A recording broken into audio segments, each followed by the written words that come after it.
Yay! Let me check. Immediately compelled cough. That's how it be. Oh yeah, let me remember to tweet it. Tweeter it. Tweeter! On the Twitter to let everybody know that this is the thing we're doing. It is a thing we're doing. Yes, No? it's the thing we're doing right now in WhatsApp. I will also retweet it as myself. I need to see if I can do what's up and actually do extreme level content. Well, before we even begin, let me remind everybody this episode is brought to you by patrons like Adam DeHarp, Aka Comics, Akazime, Architect 10, Flex G, Carlos, Qua, Ferris, Jeremy Vasquez, Jonathan Sandoval, Kylie Denton, Legendary Boss Hunter, Liam Kessler, Regent Raptor, Road Robin, Charvor, Shawnee P, some guy named Bob. Send us on over to 24723. If you like what we do and want to see us do more, consider supporting us on Patreon. You get access to episodes early and lots of other goodies, and it really helps us out. Thank you for your support. Thank you. According to Audacity, I have space on my disc for recording 200 hours of audio left. That's good to know. Good facts. All right. God damn it, bird! Burb. Much burb. There's a lot, So, of burp, a lot of fire burp going on here. Let us begin right there, because you are streaming 14 again. Yep. Like honestly, And you're doing higher level stuff, which you just said. yeah, not the highest level stuff, but extreme level content. Because I want a Ninetales Fox. I want a Ninetales Fox, y'all. It's important to me. The thing Plus, about also, I know you've personally, like, I don't want to. I don't know if regret is necessarily the right word, but you've been slightly disappointed in some of the streams where you've been playing 14, and we get deep in a topic, and you're not doing anything for like half an hour. You literally ran in circles in one episode. yeah. So it makes sense, you know. Get a little challenge, get a little visual flair. There's a reason for people to watch the streams. Suna, I saw that. You're dumb. You're dumb. That other person was dumb, but you're dumb too. This is also technically this counts as a community play, I guess. Yeah, no. Hey, if You are people, playing with community members. hey, if people want to get in and join me for Final Fantasy shenanigans, I do not care. Yeah, get in there. Actually, that's not the reason why how Suna actually came to be, because I think he was hanging out one of the streams playing Final Fantasy. I was like, yeah, no, come on over, we'll do shit. And he's like, all right, cool. And we died.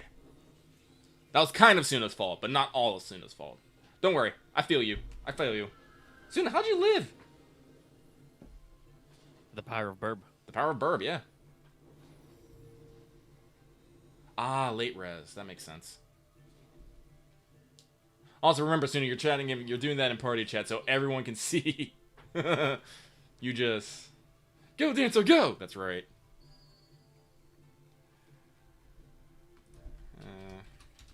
Shiny Lotus. There was. But this is a good thing to bring up. One of the things we want to talk about. Mhm. It's Good idea. in the thumbnail. You even talked about it in the description. Yeah. But it's something that I think we were remiss. We missed last week.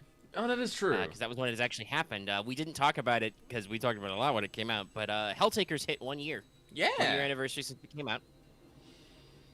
Spawning a bevy of congratulatory fan arts and stuff. But I think the most interesting thing was that the author, whose name I cannot say off the top of my head, I'm I thought sorry. it was like Van Ripper or something. I think that's his studio name, yeah. But I follow him on Twitter for the comics. His actual name, he's European, so it's hard. But actually, there was a free little anniversary update for Helltaker called Exam Taker. And you actually, I saw you say this in the description. You thought about playing Helltaker on stream, but didn't want to get self-conscious, which I completely understand. And especially if you were to do the Exam Taker extra, God, it's really hard. Yeah, so I'm just like, nope, I don't need that. I don't need that in my life right now. So, Like, I can say I did all the action segments of Exam Taker. I had to skip the puzzles. They're really complex when you get to Exam Taker tier. But yeah, that's a game we both really liked. It's still free. Yep. I made sure to download the extra art book thing as well, because there's another little free downloadable art book if you complete the thing. Oh, neat. So you can get access to some of the sprites and concept art for the Exam Taker stuff. Nice. So it's pretty cool, and it was just something that I was like, I was kicking myself like almost immediately after we finished the show. I think I saw some Helltaker fan art, and I was like, "Oh right, shit, we forgot to talk about that." Mm-hmm. We really like Helltaker. Yeah, no. I will always love Helltaker for the fact that it was one dude who was just like, there's not enough demon and office suit art out there. I'm gonna fix that. And it became really, really popular. Yeah. Popular overseas, especially as well. I know a lot of Japanese and Korean artists have latched onto Helltaker. Well, it was definitely a niche that maybe had not been getting fully fulfilled. No, yeah. And the artist is talented. He had a good sense for the character designs. And it's a very punny game. And I think honestly him releasing basically short webcomics on his Twitter also probably helped keep it alive. Oh yeah, no, like there's some great jokes in it. And some great reaction images. Mm-hmm. But yeah, and those comics have also directly set up Examtaker, because spoilers. Examtaker takes place in the far future, where the one angel you find in the first half of the game, was it Azazel or Azrael? I think it was Azazel. Anyway, she has long since fallen, something alluded to in the comics, and has become the demon lore master, which is a great joke, because the lore, it's pure lore. But has taken over as CEO of Hell, and consigned poor Lucifer and Justice to being her maids. Adorable. And you play as number 67? Are we a bit quiet? Oh yeah, I didn't check the audio. We might be a bit quiet. Are you on us at full blast? No, we got big numbers in OBS. Make sure you're dialed up at home, kids. We are coming in perfectly fine on the audio end on my end. Big sound waves in Audacity. Big chunky sound waves. But yeah, so you play a weird lab construct man who is supposed to be like Helltaker, but obviously is way after Helltaker has probably died. I don't know. And I think a lot of people joke that clearly that means that Helltaker went to heaven if he's not around anymore. Or he's just stuck in the fucking alternate. It's true. It could also be from the alternate ending where you go to the abyss. Mm-hmm. Hang out with Beelzebub. But yeah, so it's really tough, but definitely very interesting, and it was just it was fun. It's fun when games get little add-ons, Yeah. Oh shit. But also, I totally concur with Lucky for not doing it on stream. I think I debated doing it once myself, and it's Helltaker either takes you no time at all, or it takes you a really long time. So, I don't know if it's worth it. All right. There is still no fucking dog. Okay, so is it we seem quiet compared to game audio? I can. We're shitting. And everybody else, we've got a live chat and we've got a patron chat. There's 11 people in live chat. People in live chat, how do we sound? If there's only one complainer, the complainer is wrong. Please sound off in chats now. I also would generally prefer if you actually send it off in YouTube live chat. I don't know what that does for algorithms, but I'm hoping for the engagement of the 10 or 11 viewers. Hello? Hello? All right, we got somebody says they sounds fine. Sounds fine over Discord, but let's see here. Let me get in there. Yeah, I'm going to assume. Yeah, no. Wait, so you're listening on YouTube, but yet you're commenting on Discord. Oh, this is... Yep, so just X is wrong, as usual. Ba-dum-pa. I don't know if that's a but-a-pa moment. You don't think there should be a rim shot? Well, not for, like... Well, I usually think there's a rim shot when there's, like, a joke or a pun. I don't know if just saying Axe is wrong is a pun or joke. Well, when I say Axe is the wrong as usual, then it's a joke. I suppose. No. But yeah, okay, so. No, like I said, I've been thinking about this because it's actually one of the things I've been. There's gonna be a bit of that in this stream. I'm sorry. I'm looking at the preview. That you're getting fucking set on fire by a giant glowy bird. It's okay. But I say that because I've been listening to a lot of stand up at work because Spotify is great, y'all. I love Spotify. They put everything on fucking Spotify. This is true. So I was listening to a bunch of stand up comedy, and I was listening back to old like. Yeah, it's still not me. Listening to old like late 90s, early 2000s stand-up comedy. Well, man, that was a different beast that time. Yeah, I'm about to say that's a different time. Yeah, because it's freaky to say that about, the time period when I was born and growing up, but no, that was a different time. Like cuz I grew up like what formed my sense of humor and whatnot was a lot of Dane Cook and Mitch Hedberg. But listening to those skits now, I'm like, man, these guys would have got fucking cancel cultured so fucking fast. Correct. And that makes me a little sad because then I actually tried listening to some more modern comments, and it's so... Oh, what's the word I want to say? Woke. Yeah, there's a certain amount of wokeonomics to everything. Like, it gets a little frustrating sometimes. Like, it's always weird. I don't actually listen to the Joe Rogan podcast, but Joe Rogan makes an asshat of himself occasionally, so I get to see and hear about it in the news. And he was in the news recently because in a recent show, shortly after he himself said in a clip, "Don't listen to me, I'm an idiot," which that's a strong stance. I think we both agree with that as podcast producers. Don't actually listen to us. No. We don't know what we're doing. No. Everything we say is based on our own subjective opinions and experience, so we don't... I am not an authority on anything I talk about. Listen, I have college degrees. I don't know if I'd call myself an authority on those things. But if you want to ask me about shit I learned in college, I can tell you about what I learned. Anyway. But he had a thing where he kind of talked about the excessive extremeness of wokeness, where he said, it'll eventually be like, straight white guys won't be able to talk because, you gotta respect the fact that you live in a privileged position. Other people can't speak, and it'll be you can't go outside because you're not respecting all those people who are in prison. It's like, okay, I understand where you're coming from, Joe Rogan. I think I've said this before as a relatively straight white dude. I do sometimes feel like there are certain internet conversations where I'm just like, I don't think I want to comment on this at all. I don't want to appear like I'm butting in, even if my intent is not to butt in. Yeah.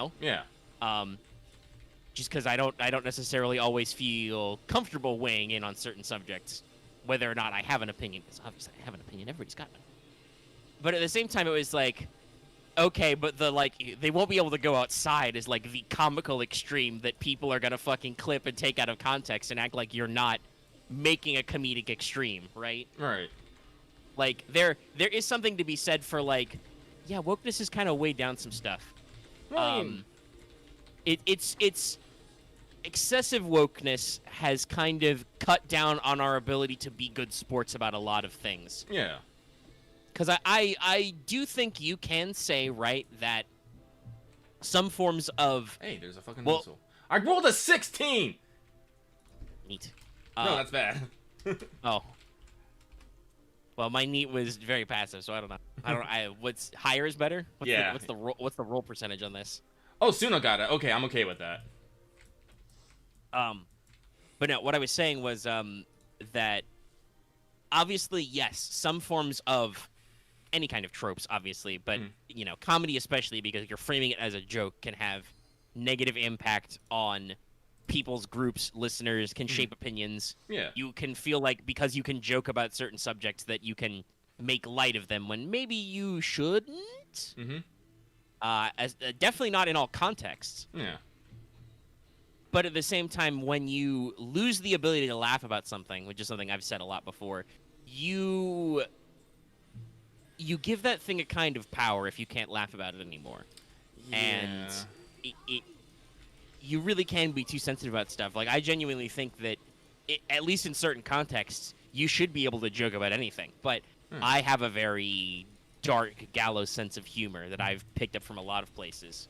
Yeah, no, like I agree with that too. It's like, honestly, I think the most of the problem though is trying to teach people when someone's actually joking and when someone's being serious about. Yeah, that's definitely a thing that like internet communication hasn't always helped. A lot of people are used to this text-based form of communication, and I'll be real. I don't think the English language is necessarily developed for you to communicate 240 characters at a time with people. It's like, basically put in this context. Telling jokes over Twitter is like trying to tell a joke at a telegram. Would you do it? No. That's dumb. Don't tell jokes in telegrams. Yo, mama's so fat that... Stop.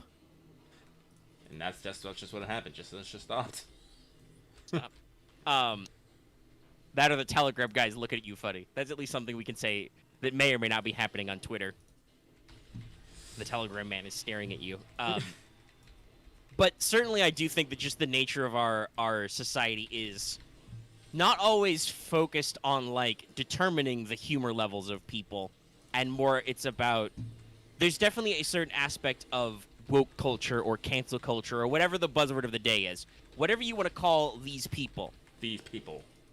And I say this, by the way, as you guys have hopefully listened to me. You guys know that socially anyway, I'm actually quite progressive. I don't really give a shit about your race, your creed, your gender, whatever.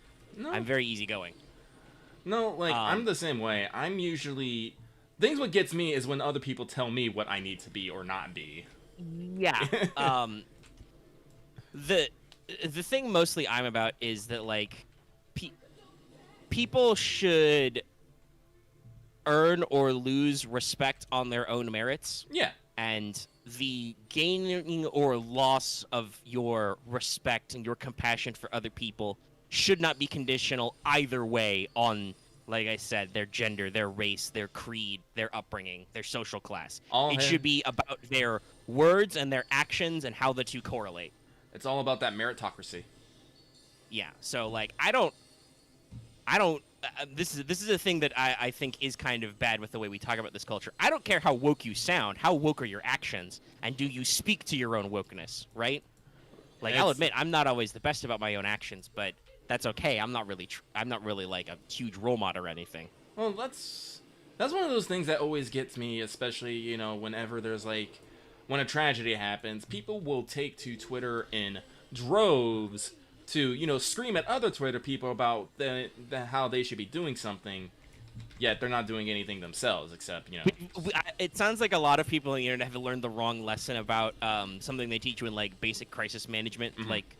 Like when they teach you, like, first aid and stuff, like, you always say, what you're supposed to do if you're in an emergency situation is you point to somebody specific and say, you do something. Like, say you've seen an accident on the side of the street. If you're gonna, like, give somebody CPR or whatever, you should point to somebody else and say, you call the cops. If you yell out, somebody call the cops, nobody will do it because they just assume that somebody else will. That's a fact of human mob psychology. Mob psychology is very funny, guys. Yeah, that's actually, if I remember, it's called the bystander syndrome, where everyone always... bystander syndrome or bystander effect, yeah. Yeah, where they always... People just assume that somebody else will take care of it. It's somebody else's problem. But I feel like we've fixated on the act of calling out, not the fact that it should be... You need specific calls to action with specific instructions. Yeah. So just general, like, somebody should have done something, or you should do more right now. Well, what do we do more right now? Yeah.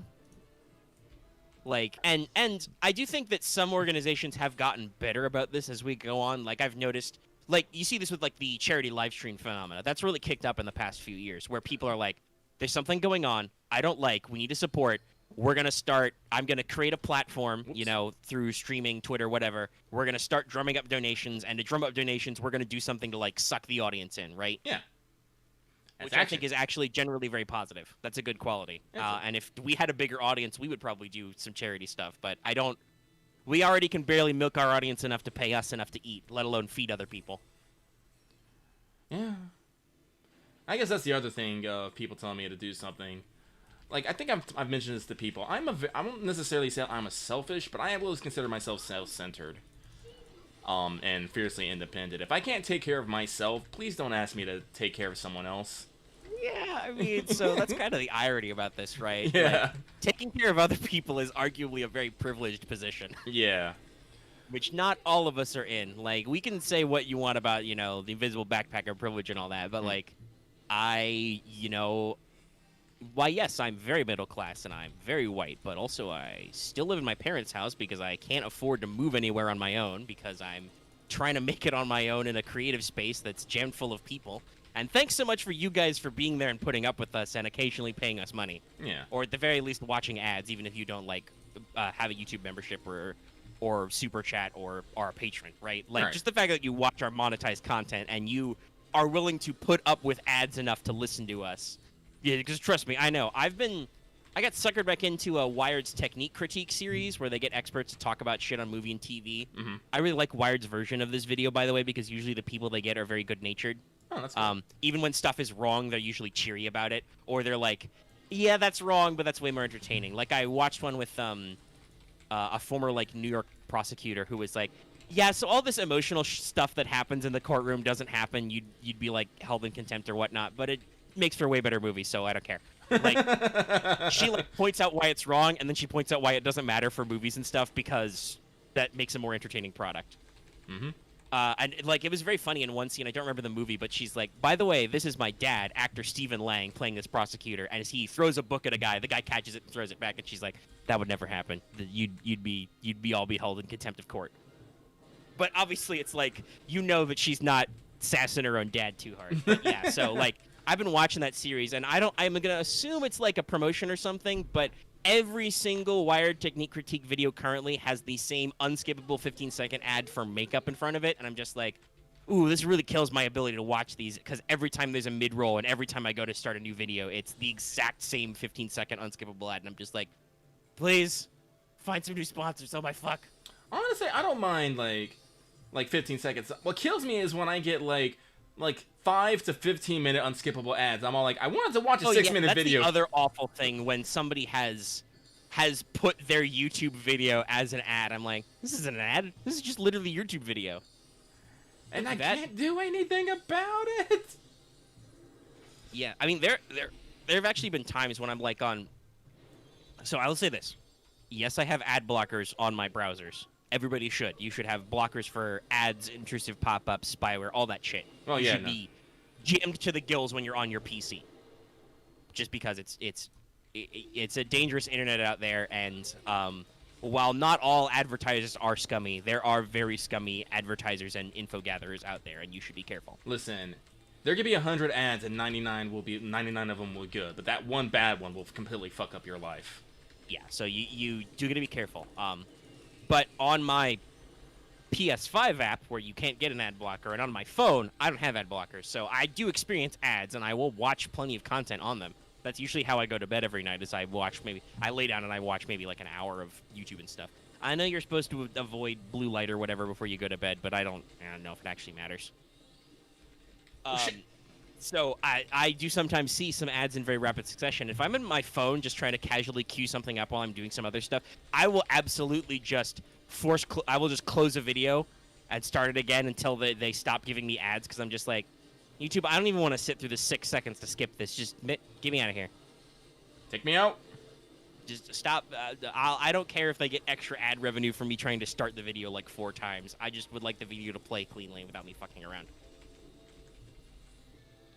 Oh, we're fucking getting But this. yeah, so to go back Whistle! a little bit, I definitely think that we live in an interesting time where there is this culture we talked about who's are overly sensitive to your words and are more about using your words against people. Like it's the irony of the human condition, right? Right.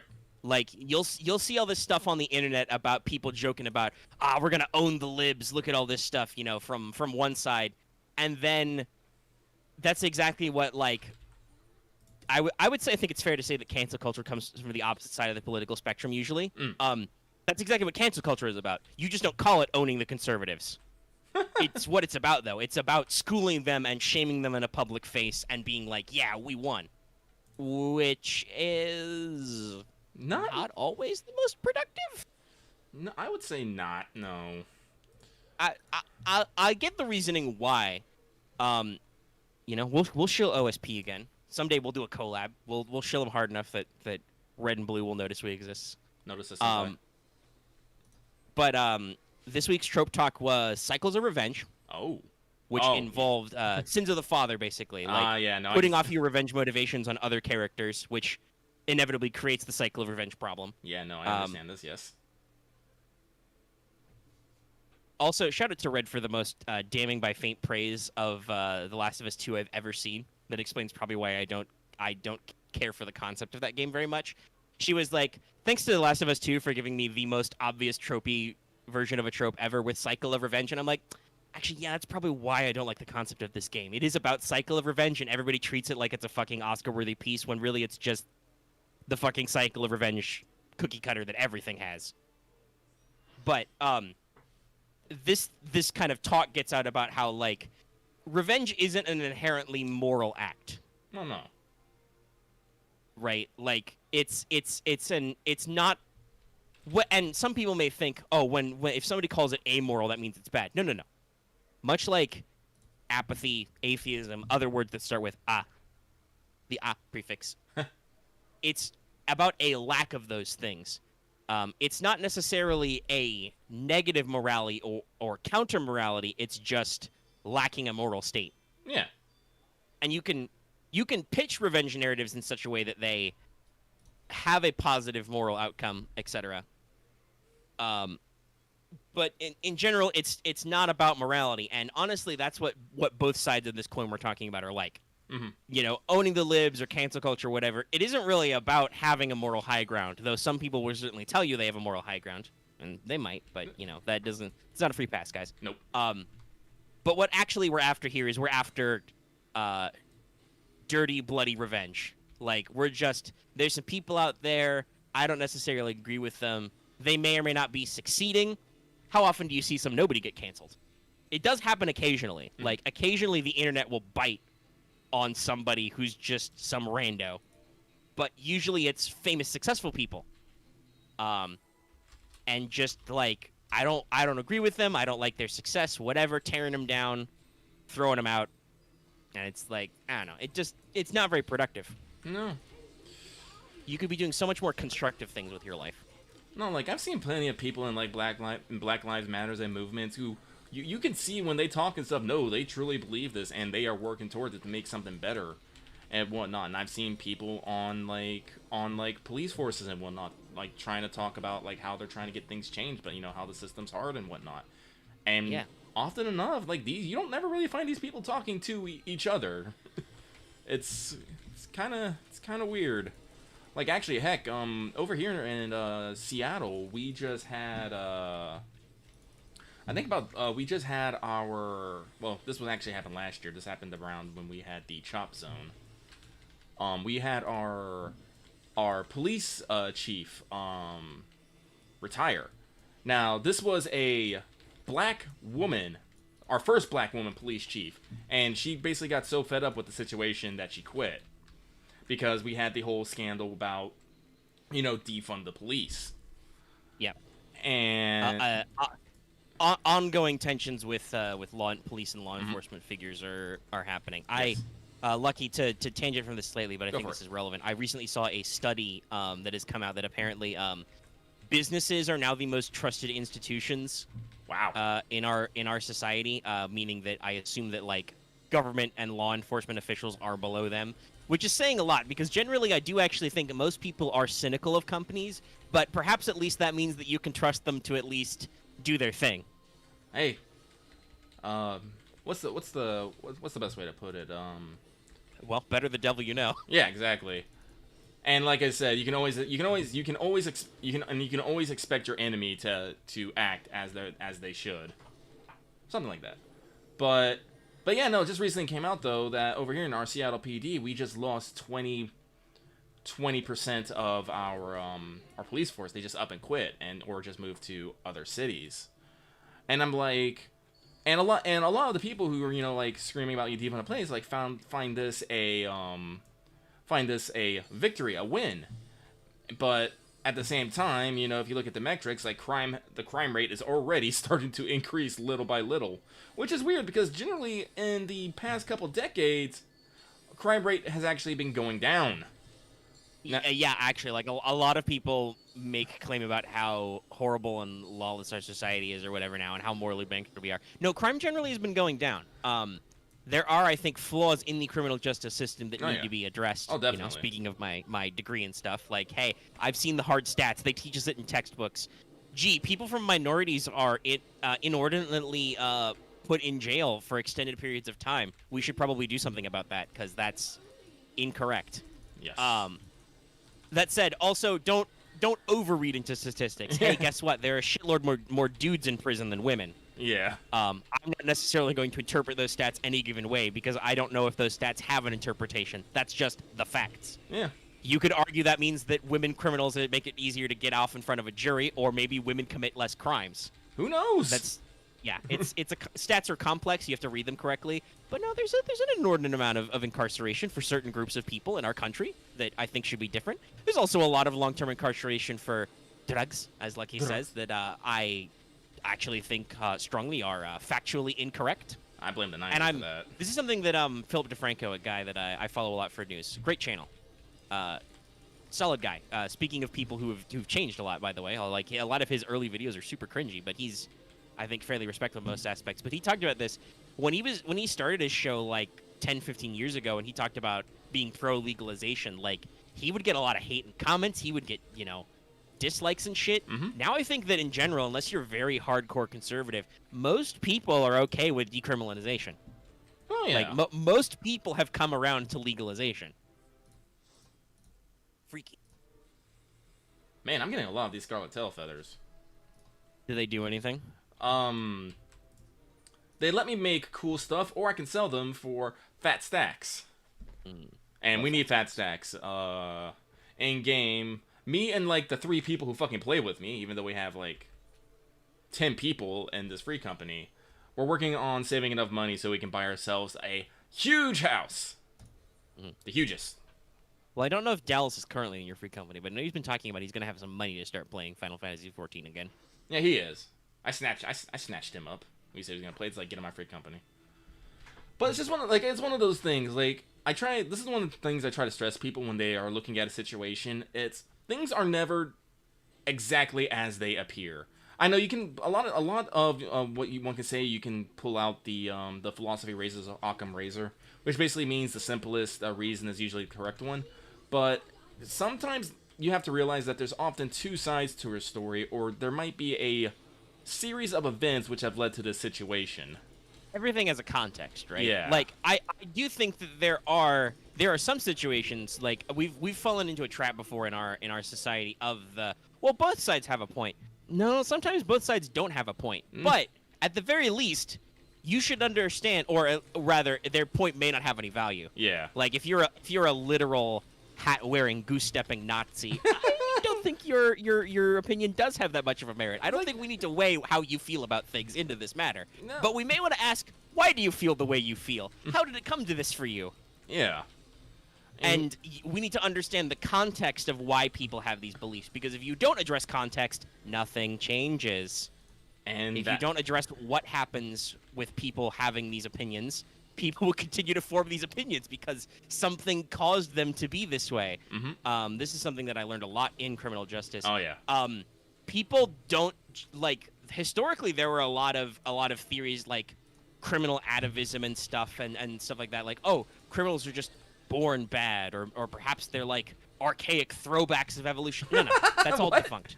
Wow. Oh yeah, you've never heard about one of our first ever criminology theories was called criminal atavism. Criminals are literally less evolved than you. They are people who are throwbacks to our more animalistic insect. That's really weird, but it was in like the late 1800s, early 1900s, so it was one of our first ideas of crime causation. So we study it because we're like, this was the first time somebody actually tried to figure this shit out, and they were super wrong about a lot of shit, but at the very least, they started trying to do the research, right? Yeah. That's how a lot of science starts. It starts really wrong and often fucked up, but somebody's at least trying. But, like, all of our modern theories of crime causation, by the way, of which there's no universal theory of crime causation. criminology doesn't work like that. It's because crimes, like a lot of things, are fake. They're fake news. They don't exist. They're not real. They're something humans made up. Well, yeah. As I like to say, Well, there are a lot of things in your life that are illusions. They're fake projections that society created. Like if you ask me to quantify what's real, a tree is real. That's a thing. That's a real physical object that has properties. You know. Yeah. A human being is real. He definitely exists. But that human being might make up some shit to like be an excuse for why you should do things. Well, or not do things. For people who might be confused, what Omega means here is that crimes aren't real, is that basically law and order in society is a human construction. Yes, I should clarify. Yeah. Yes, actually crimes do happen, but the concept of crime and law are... They're not a real physical guaranteed object. Yes. Despite what some people may try and teach you, there's no universal system of law in human history. There's no actual natural system of laws. That's not how nature works. No. All forms of laws, and thus crimes that only occur, because you can only have crime if you have laws. Exactly. You have to. The definition of crime is somebody has to be breaking a rule or law of some sort. Mm-hmm. Those don't happen without human constructs, which are not, like I said, grounded in hard, real things that you can observe. They're all social stuff. So, where I was saying was that because of that nature of criminology and crimes, there's no silver bullet. Mm-hmm. But in general, what we look for is there's always factors which cause people to commit crimes or commit what may be the more quote-unquote real version of that, to have delinquent or antisocial behaviors, is what they call it. To have behaviors that go against the social norms and act out against people, possibly in destructive ways. I can tell you a couple of them off the top of my head. Poverty, prejudice. Yeah, that's economic theory of crime causation is one. Yep. There's also what's called environmental factors, where physically what the environment you're in, and not like, pollution causes people to cause crimes. No, like your literal environment. If you live in a shitty rundown neighborhood and you're used to seeing like crappy houses and cars all day, you might just be normalized to that. And like if you see somebody park a nice car in your neighborhood, you might think, man, that car's really nice. That doesn't stand out. I'm gonna steal it, or I'm gonna take its tires. Like humans get adjusted to norms in weird ways. Mm-hmm. Like developing antisocial behaviors can happen very early as a child if you're not properly socialized. If you don't, if your parents don't love and affirm your nature and stuff, and if you don't interact with other kids. Yeah, somebody brought up broken window theory. It's a common theory taught, but like you can pick up antisocial behaviors really good if you aren't taught how to interact with other people in a functional way. Yeah, it's very important because humans. It's a little scary, but humans start developing social behaviors very early. Well, this is why I like. I can't remember who said it, who believed that all humans are born good. I actually believe the opposite of, well, not necessarily born evil, but they're born savage. Because, like I said, like the one thing that humans have going for us is pattern recognition. Like, honestly, you can basically base all our knowledge and all our understanding and everything that we do by our ability to see an effect, understand that it happens, and know that if we do it again, the same thing might happen. Mm-hmm. Now, by the way, that's also a theory of criminology. I believe that's routine activity theory. Mm-hmm. People realize they can get away with crimes by basically observing the same thing over and over again and realizing that there's an opportunity to do something without anybody interfering. Yep. So... where was I going with that? Oh, so that's that thing. It's like from a young age, if you like, because what is technically considered good is basically the laws and the laws and society teaching you what not to do. Sometimes inflicting punishments upon you, and so you are inclined not to do that. Because let me tell you right now, no one's actually afraid of the laws. No, people are afraid of the punishment that comes from getting caught. Yeah, and sometimes that's not, like, hard and fast laws aren't even required for that sense. Yeah. Some people are just naturally guilty about stuff, and they don't want to disappoint others. Yeah. And so it's just like one of those things, like, if at a young age people aren't taught, like, the society standards of right and wrong, well, like, as you were saying earlier, they'll just have inclinations towards, maybe things that society doesn't look well upon. This is an interesting content because I just started talking about. Yeah, I was listening to stand-up comedy earlier. Well, and I think so. Talking about what kind of stuff we think you can joke about, right? Yeah. Like we live in a society. Honestly, I use that. We're living in social climates, right? Yeah. Where you sometimes to make jokes, you have to think about stuff deeply beforehand. And honestly, comedy, I think, has a lot of opportunities for reflection. Oh yeah, no, definitely. Of like taking a good hard look at your society. I'm trying to think. I've listened to a decent number of comedy specials. Netflix is really good about this. There's a lot of weird stuff going on with John Mulaney right now. He, came out of rehab. He's getting divorced. He's apparently dating an actress now. It's a little weird. But his comedic timing is really good, and I think he has a lot of really good beats about like deep, dark, real life shit occasionally. And a lot of good comics do. Oh yeah. Like comedic timing and stand-up and stuff isn't just about, the jokes and the beats, though that's part of the trope. I'm trying to remember. Was it? I remember somebody. It may have been like one of the RT guys in a podcast or something else. But I remember listening to an old podcast where somebody was talking about how they just understood the beats of a joke from like listening to other people. Da da da da da da da da. Like, oh no, that was Game Grumps when Oh, it was Game Grumps, is right. Yeah. Because they was talking about how the kid didn't had to make a joke, but he messed up, but he listened to everyone doing the delivery. Yeah, he matched the delivery pattern. And yeah, that's like there's a rhythm to comedy. But that's not the important bit, obviously. There's a lot of deeper stuff going on. I believe it was something like, what's the difference between a snooble and a nooble? Gadooble. Yeah, something like that. Yeah. It was the kid used literal nonsense words. Mm-hmm. And I don't even know. That may have been a story Aaron told about himself. Now that I remember no, the it was about like Oni G or something. It was one of their many friends. Did someone just back when people could have friends on the internet? Yeah. But yeah, so there's a lot of interesting stuff there. And personally, I think my take on people is a little bit different than Lucky's. Oh yeah. But obviously we have different experience and stuff, and I am generally more positive. Mm-hmm. I believe, by the way, that was David Hume who has the people are inherently good, or maybe that was Rousseau. Might be Rousseau. I think that's the trope name. Rousseau was right. Well, yes, that is the same Rousseau or Rousseau as the character from Gurren Lagann. That was almost assuredly the reference. It's the same spelling. But yeah, talking about humans are born inherently good, because I think he was competing with a philosopher who was like, similar to what you said, Lucky. Humans are inherently savage. They are civilized by society. Mm-hmm. I think I personally kind of fall somewhere in the middle. I've said before that I believe, from just my experience in my own life, humans are one of the many things in life that are self-organizing. Humans like to organize themselves in social structures, and so we can impart good social structures onto people early, and they can learn how to do it well. But if they don't, they will form bad social relationships and structures because nobody ever taught them anything. Yeah. But I think a good way of comparison is think about wolves.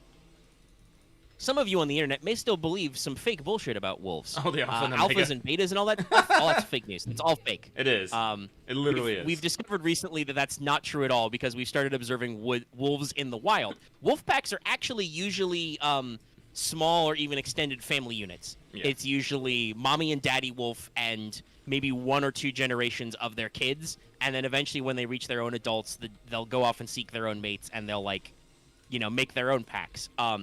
All that other stuff we learned about wolves was from Wolves in Captivity, a.k.a. prison rules for wolves. So I think that humans are very similar. Ideally, we have our certain way that we formulate social structures, but when you put us in weird situations, we learn weird social structures that are often slightly fucked up. So yeah, that's kind of where we are. Well, we've spent 45 minutes talking. Well, okay, 30 minutes talking about human society. Maybe 15 minutes talking Helltaker. Maybe. But here we are. Here we are. So we started off a little interesting. It's like, well, I mean, we needed heavy words to go along with the heavy visuals of so much goddamn fire. Yeah. Fighting the familiar so verb. Beams. This man shoots at you. Oh, is this actually Vermilion Bird? Yeah, Suzaku. Okay. I was wondering because it could be a Suzaku, or it could also be. This is a design that Final Fantasy uses a lot for Garuda. Yeah. Now Garuda is green and is a feathery woman with big tits. Neat. It is. Yeah, no, like in this part of Stormblood, you actually get to fight all of the I forgot what they're called all of a sudden. The 4 Guardians. Mm-hmm. Yes, let's return to play. That's a universal behavior in mammals. It's true. Return to monkey. But yeah, okay. So let me see. Where was we? We talked about comedians a little. Mm-hmm. I do think I wanted to mention, because you brought it up earlier, like the source of your comedy. I think how I learned my sense of humor was definitely a lot of classic Cartoon Network gags. Yeah, and then after that, as I started to get into my like early to mid-teens, was when I discovered internet video. So like Red versus Blue era Rooster Teeth, a little bit later Game Grumps, but also a lot of like podcasts and stuff. And like that's when I started to be shaped by like internet tier humor, which is there's a certain amount of vitriol in a lot of it, and but there's also a lot of that fast-paced delivery and a lot of just constantly throwing out gags one after the other. Like I learned a lot of humor from webcomics as well. Oh yeah. And like there's something about the like joke beat panel punchline kind of a thing. Or something to be said for like internet video has a very rapid fire, which goes even further now with like old school Vine humor into like TikTok now, like just how to deliver your joke in the minimum amount of time. Oh yeah. That's definitely kind of where I learned a lot of stuff. If you've ever wondered why a lot of my quote unquote humor is so cutting to my friends, I'm sorry, it's the internet's fault. Internet. You know, I learned early jokes that like you killed church, you team killing fucktard, at about age 13, I think. You know, don't team kill. It's bad. Don't camp either. Actually, when I think about it, I think the cartoon that probably influenced my humor the most was probably Fairly Odd Parents. That's a strong one for me. Yeah, very heavy on the visual gags, the references. It's like, and it was often self-deprecating humor too. Yeah. Characters were not afraid to put the butt of their own jokes. Butch Hartman is a lunatic, man. Like if you've seen him or heard from him recently, I'm fairly certain he's slowly crawling into the crazy person hole. Probably. But back in the early 2000s, he made good cartoons. Oh yeah. Very on point. Yeah, no, it is the difference with like how we went from Rakugo to Manzai. Somebody in Patron Chich said, imagining yelling Lucky as Crocker. Yeah, that sounds about right. Fairy godparents. Just we could make a short GIF loop of a Tear Rabbit going through the Crocker poses. I could probably do that. I mean, I would definitely say certain elements of your art style are very much that early 2000s like. Or late 90s Cartoon Network, Nickelodeon kind of, you know, soft lines, cartoonish proportions. Mm-hmm. It's like I was influenced by it or something. Yeah. It's influences of artists and generational work. Goddamn. Tear Rabbit yelling about the Scotty conspiracy. Goddamn Scotty conspiracy. But, yeah, there's a lot of the stuff like that. But yeah, no, Fairly Odd Parents was definitely a good source. Derules with a Z. Why are they Derules? Yeah. They thought it was funny. You but fool. Yeah, that gaff cannot make me laugh. Only the pain of others can make me laugh. Watch. Whack. Yeah. A lot of deep concepts in that show, too. Oh, yeah. It reminds me of... there was a video that Team 4 started a long time ago talking about how Samurai Pizza Cats got localized. Yeah. Because, hey, guess what? The Japanese version of that was super quirky and to Japanese sensibility of humor and timing. I believe it played a lot on the Boken Tsukomi's type stuff, you know, straight man and funny man. And a lot of it involved references and wordplay that just don't translate because I've talked about this a lot, and Lucky's talked about this a lot. The Japanese love their goddamn wordplay. They do. If you can set up a pun or a double entendre, they'll do it. They'll do it even if it doesn't work. If they have an opportunity to say a word that means 2 or 3 things, they'll say that word even if it's dumb. So many dumb puns, but they love it. It's very clever to them. So, and when they localized Samurai Pizza Cats, they went for a lot of self-referential humor, and they went for a lot of impressions and pop culture humor, which people would get, which also makes it a little bit dated, but it works. That also goes into earlier conversations we've had about localization in general, which is just, yes, you do need to localize a lot. Mm-hmm. Jokes don't translate sometimes. Localize.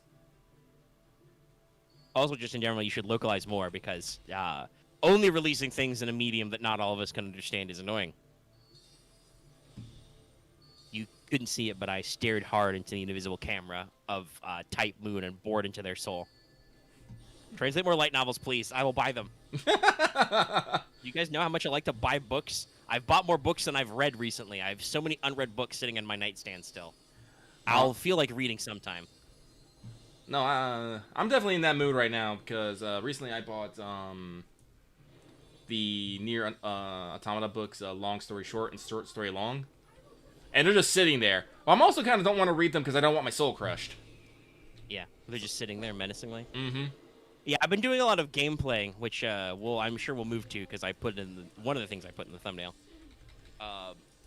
So like that's my big mood right now. Whenever I have free time, is I'm either doing a little bit of writing stuff we'll talk about, or I'm doing I'm playing games specifically. We'll get there. Mm-hmm. But I'm gonna pause the audio because I gotta go take a quick break. I'll be right back. All right. Lucky will entertain you on stream with fire and stuff. Yep. Oh shit! No! No! No! Ah! Oh wait, I'm safe. Nope, I'm not safe. God damn it! Oh no! Here we go. Here. Oh no!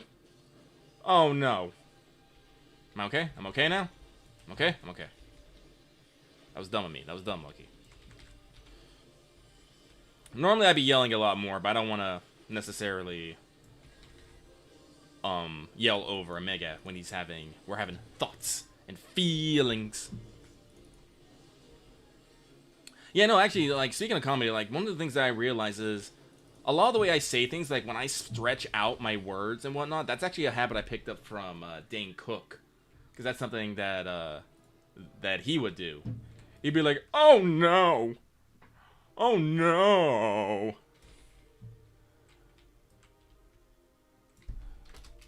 Oh, everyone's taking a break. Cool, awesome. That's great. Yes, no, and Cody, you are right. Nisio Isin is fucking...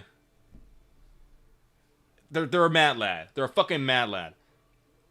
I like how they're actually a novel author, but they're like, no, light novels are cool. We can put fucking illustrations in this shit. Perfect. But...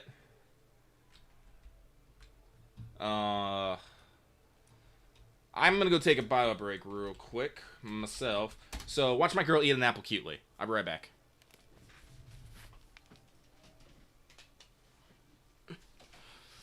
Hydration!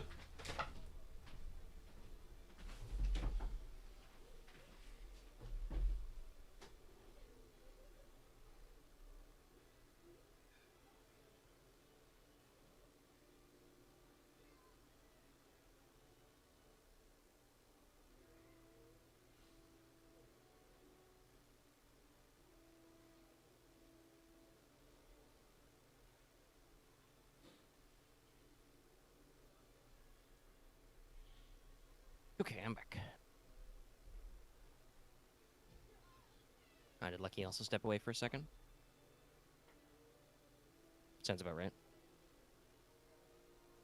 Take it. Gonna check Twitter real quick.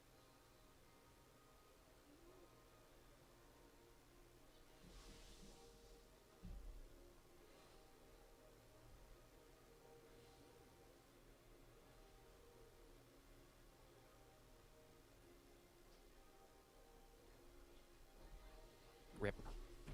It's okay. I'll entertain the stream audience. I'm not gonna re-roll audio until he comes back, but I'll say hi. What's up? How you doing? We're staring at Lucky's character doing a power pose right now.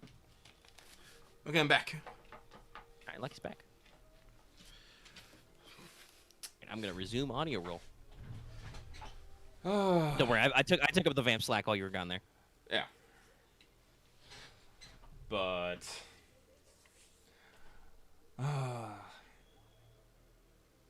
sorry. Actually, so talking about life experience stories, Oh, I immediately have something I can jump to. go for it. I've also, in addition to lots of other stuff, there's a channel I've been kind of going back over, and I did actually subscribe to them. You may have seen them in our sub list, Lucky. I believe it's. Let me make sure I get it right. I'm shouting these people out. I believe it's Mike Burnfire, but I should double check.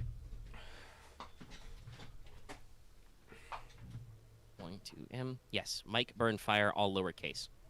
And the majority of the videos these guys do is they do long form like let's plays in like modded Fallout, especially in New Vegas. I don't really watch any of those. What I watch is they've got a lot of series because it's mostly on the channel of these two guys, Mike and Zach. And Lucky, you may have seen floating around our Discord a couple of videos they've been doing recently, Zach's Gun Rants compilations. Oh, I've heard. Yeah, I heard that.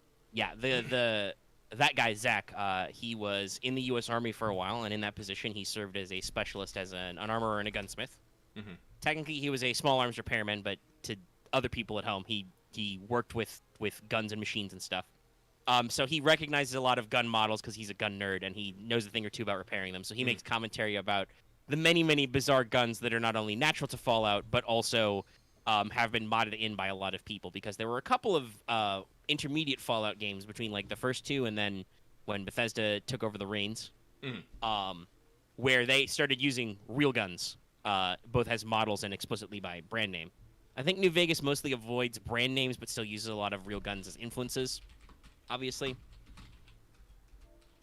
So, but yeah, so those are pretty fun. But they also have these series called Campfire Stories where it's almost like a machinima. Like they just sit around a campfire in Fallout and tell stories. And both of them have U.S. military experience. Mike was a Marine, Zach was in the Army, obviously. So they've got a lot of funny life stories about their time in the service. Zach was actually in Iraq. So like, and it reminded me of the occasional times you tell sometimes funny haha and just sometimes funny now that the pain is over stories. Like that time you got left behind in port yesterday. You told that story. They tell a lot of those kinds of stories. I think the most recent video they posted was a Campfire Stories where, among other things, Zach recounts the 3 times in the Army he got a concussion, which is the only time he's ever got concussions. So, gee, I wonder what the contributing factor there was. Yeah, I remember. But yeah, that's probably one of the reasons why I'm in such like a freewheeling life story mood, because just hearing people talk about shit. No, man.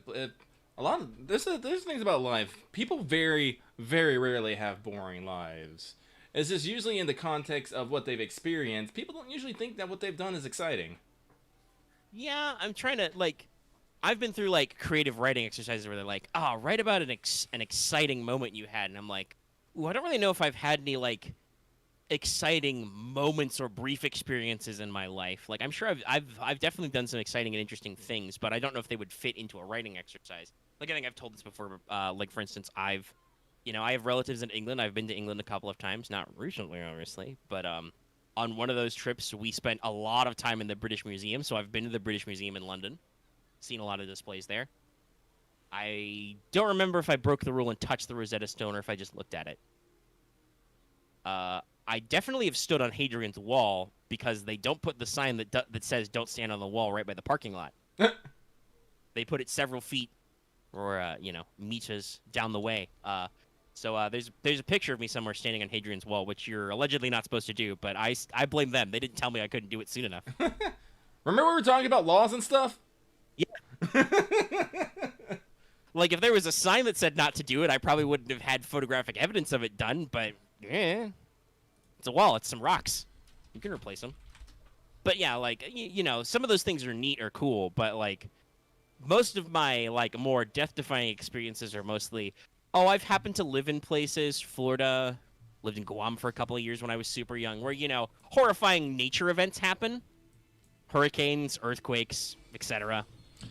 Like, those aren't really good stories. They're just like, oh yeah, Great Poseidon has probably almost killed me a couple of times. Yeah, it's fine. It's fine. It's fine. Talking about Guam, I always remember the story about you usually getting snatched by Japanese tourists who want fucking pictures taken of you. Yeah, snatch might be a strong word, but I definitely learned to say no to tourists with cameras as a kid because I was a blonde-haired, blue-eyed child. I'm no longer blonde-haired and blue-eyed. Brown hair, green eyes, guys. But when you're a Japanese tourist coming to Guam, which was back in the day, at least for sure, was the budget way to go to America because it is and was a U.S. territory with a U.S. naval base on it. So it was cheaper to get there. Sadly, we never traveled to mainland Japan from there. But let me check. Where is? Oops, I spelled that wrong. Where is Saipan? It's in the Marianas Islands. Okay, Commonwealth in United States in the Western Pacific. It's also U.S. territory. Okay, that's as close as I've geographically been to Japan. Is Northern Marianas Islands. Not that I would have. Admittedly, modern me would have thought it was cool, but when I was like in the 2 to 4 year old range that I was when we lived in Guam, I wouldn't have understand nothing. I was baby goo. I can barely remember those things. I don't think I spoke English very good.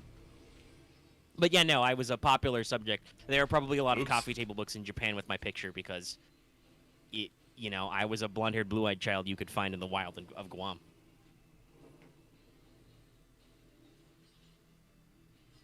That was also one of those times where, I'm sure Mother Nature came close to killing me. We lived through a super typhoon, a Cat 5, but more so typhoon once. Oh.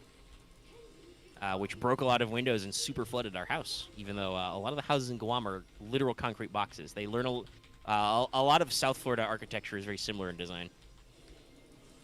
I slept through some earthquakes. It's fun times. Nature's cool, guys. But all right, so yeah, that was just I wanted to. That got me thinking about all our life stories. Just thinking about fun stuff and like, oh yeah, that's a channel I've been enjoying lately, and other people should check them out as well. But before we took our break, I alluded to talking about Naruto Ultimate Ninja Storm again. Yep. Because I've been playing it a lot. I beat 2. I beat 2, and I have started 3.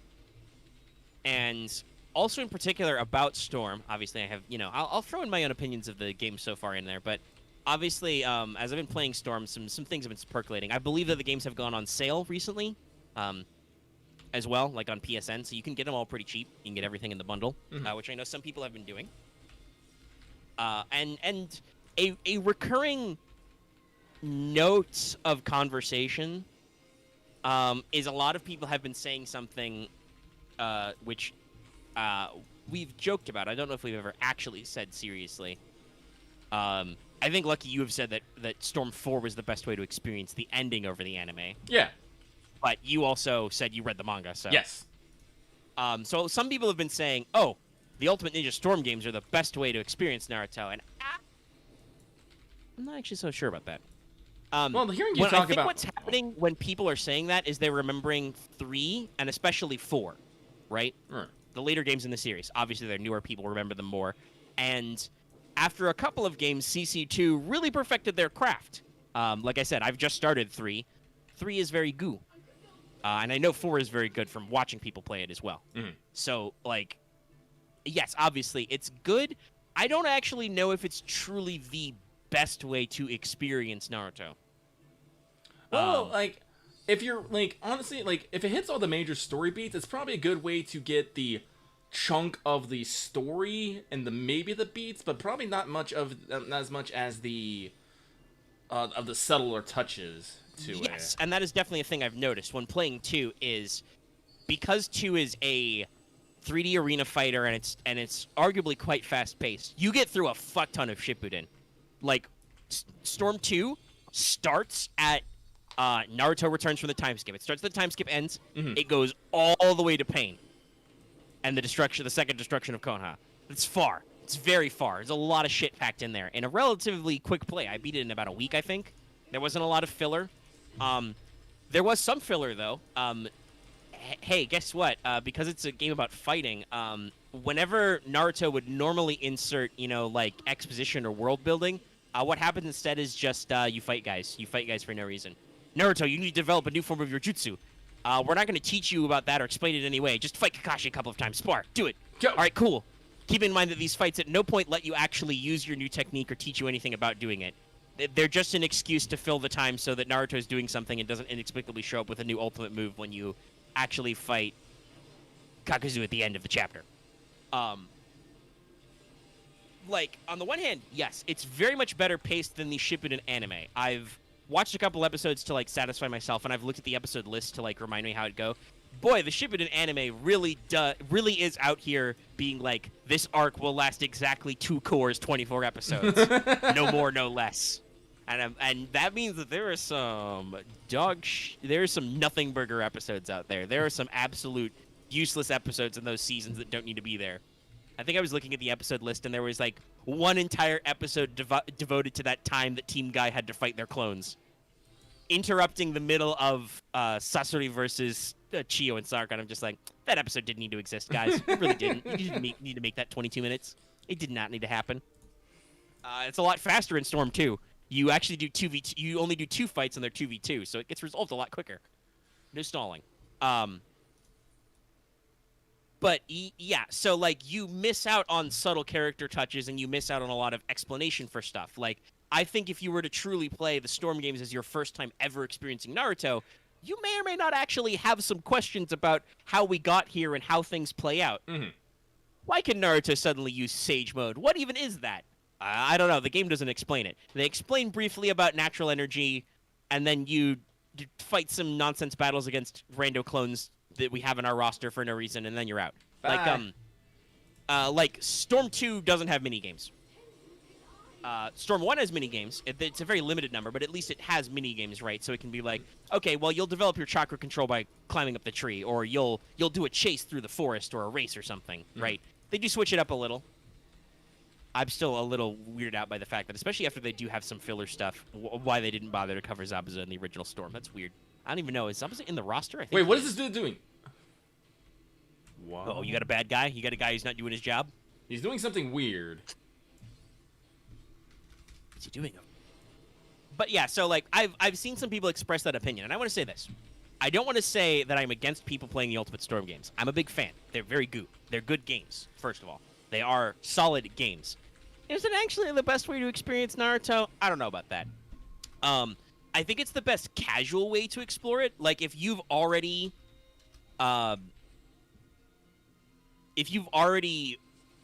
caught up with Naruto, like you watched a decent chunk of the anime or all of the anime, or you read the manga, and you're just like, I would like to re-experience this story in a compact format that is interactive and entertaining. The Storm games are for you.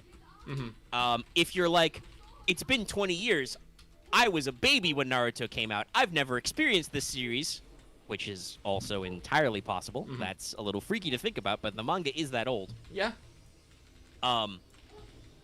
Storm is a great casual way to get in, and if you ask yourself, I feel like there were some missing bits from this story, you can always go back and do it. I ultimately think that the quote-unquote best way to experience Naruto in the proper amount of pacing, action, etc., is actually just read the manga. Yeah. Just read the manga if you've got time.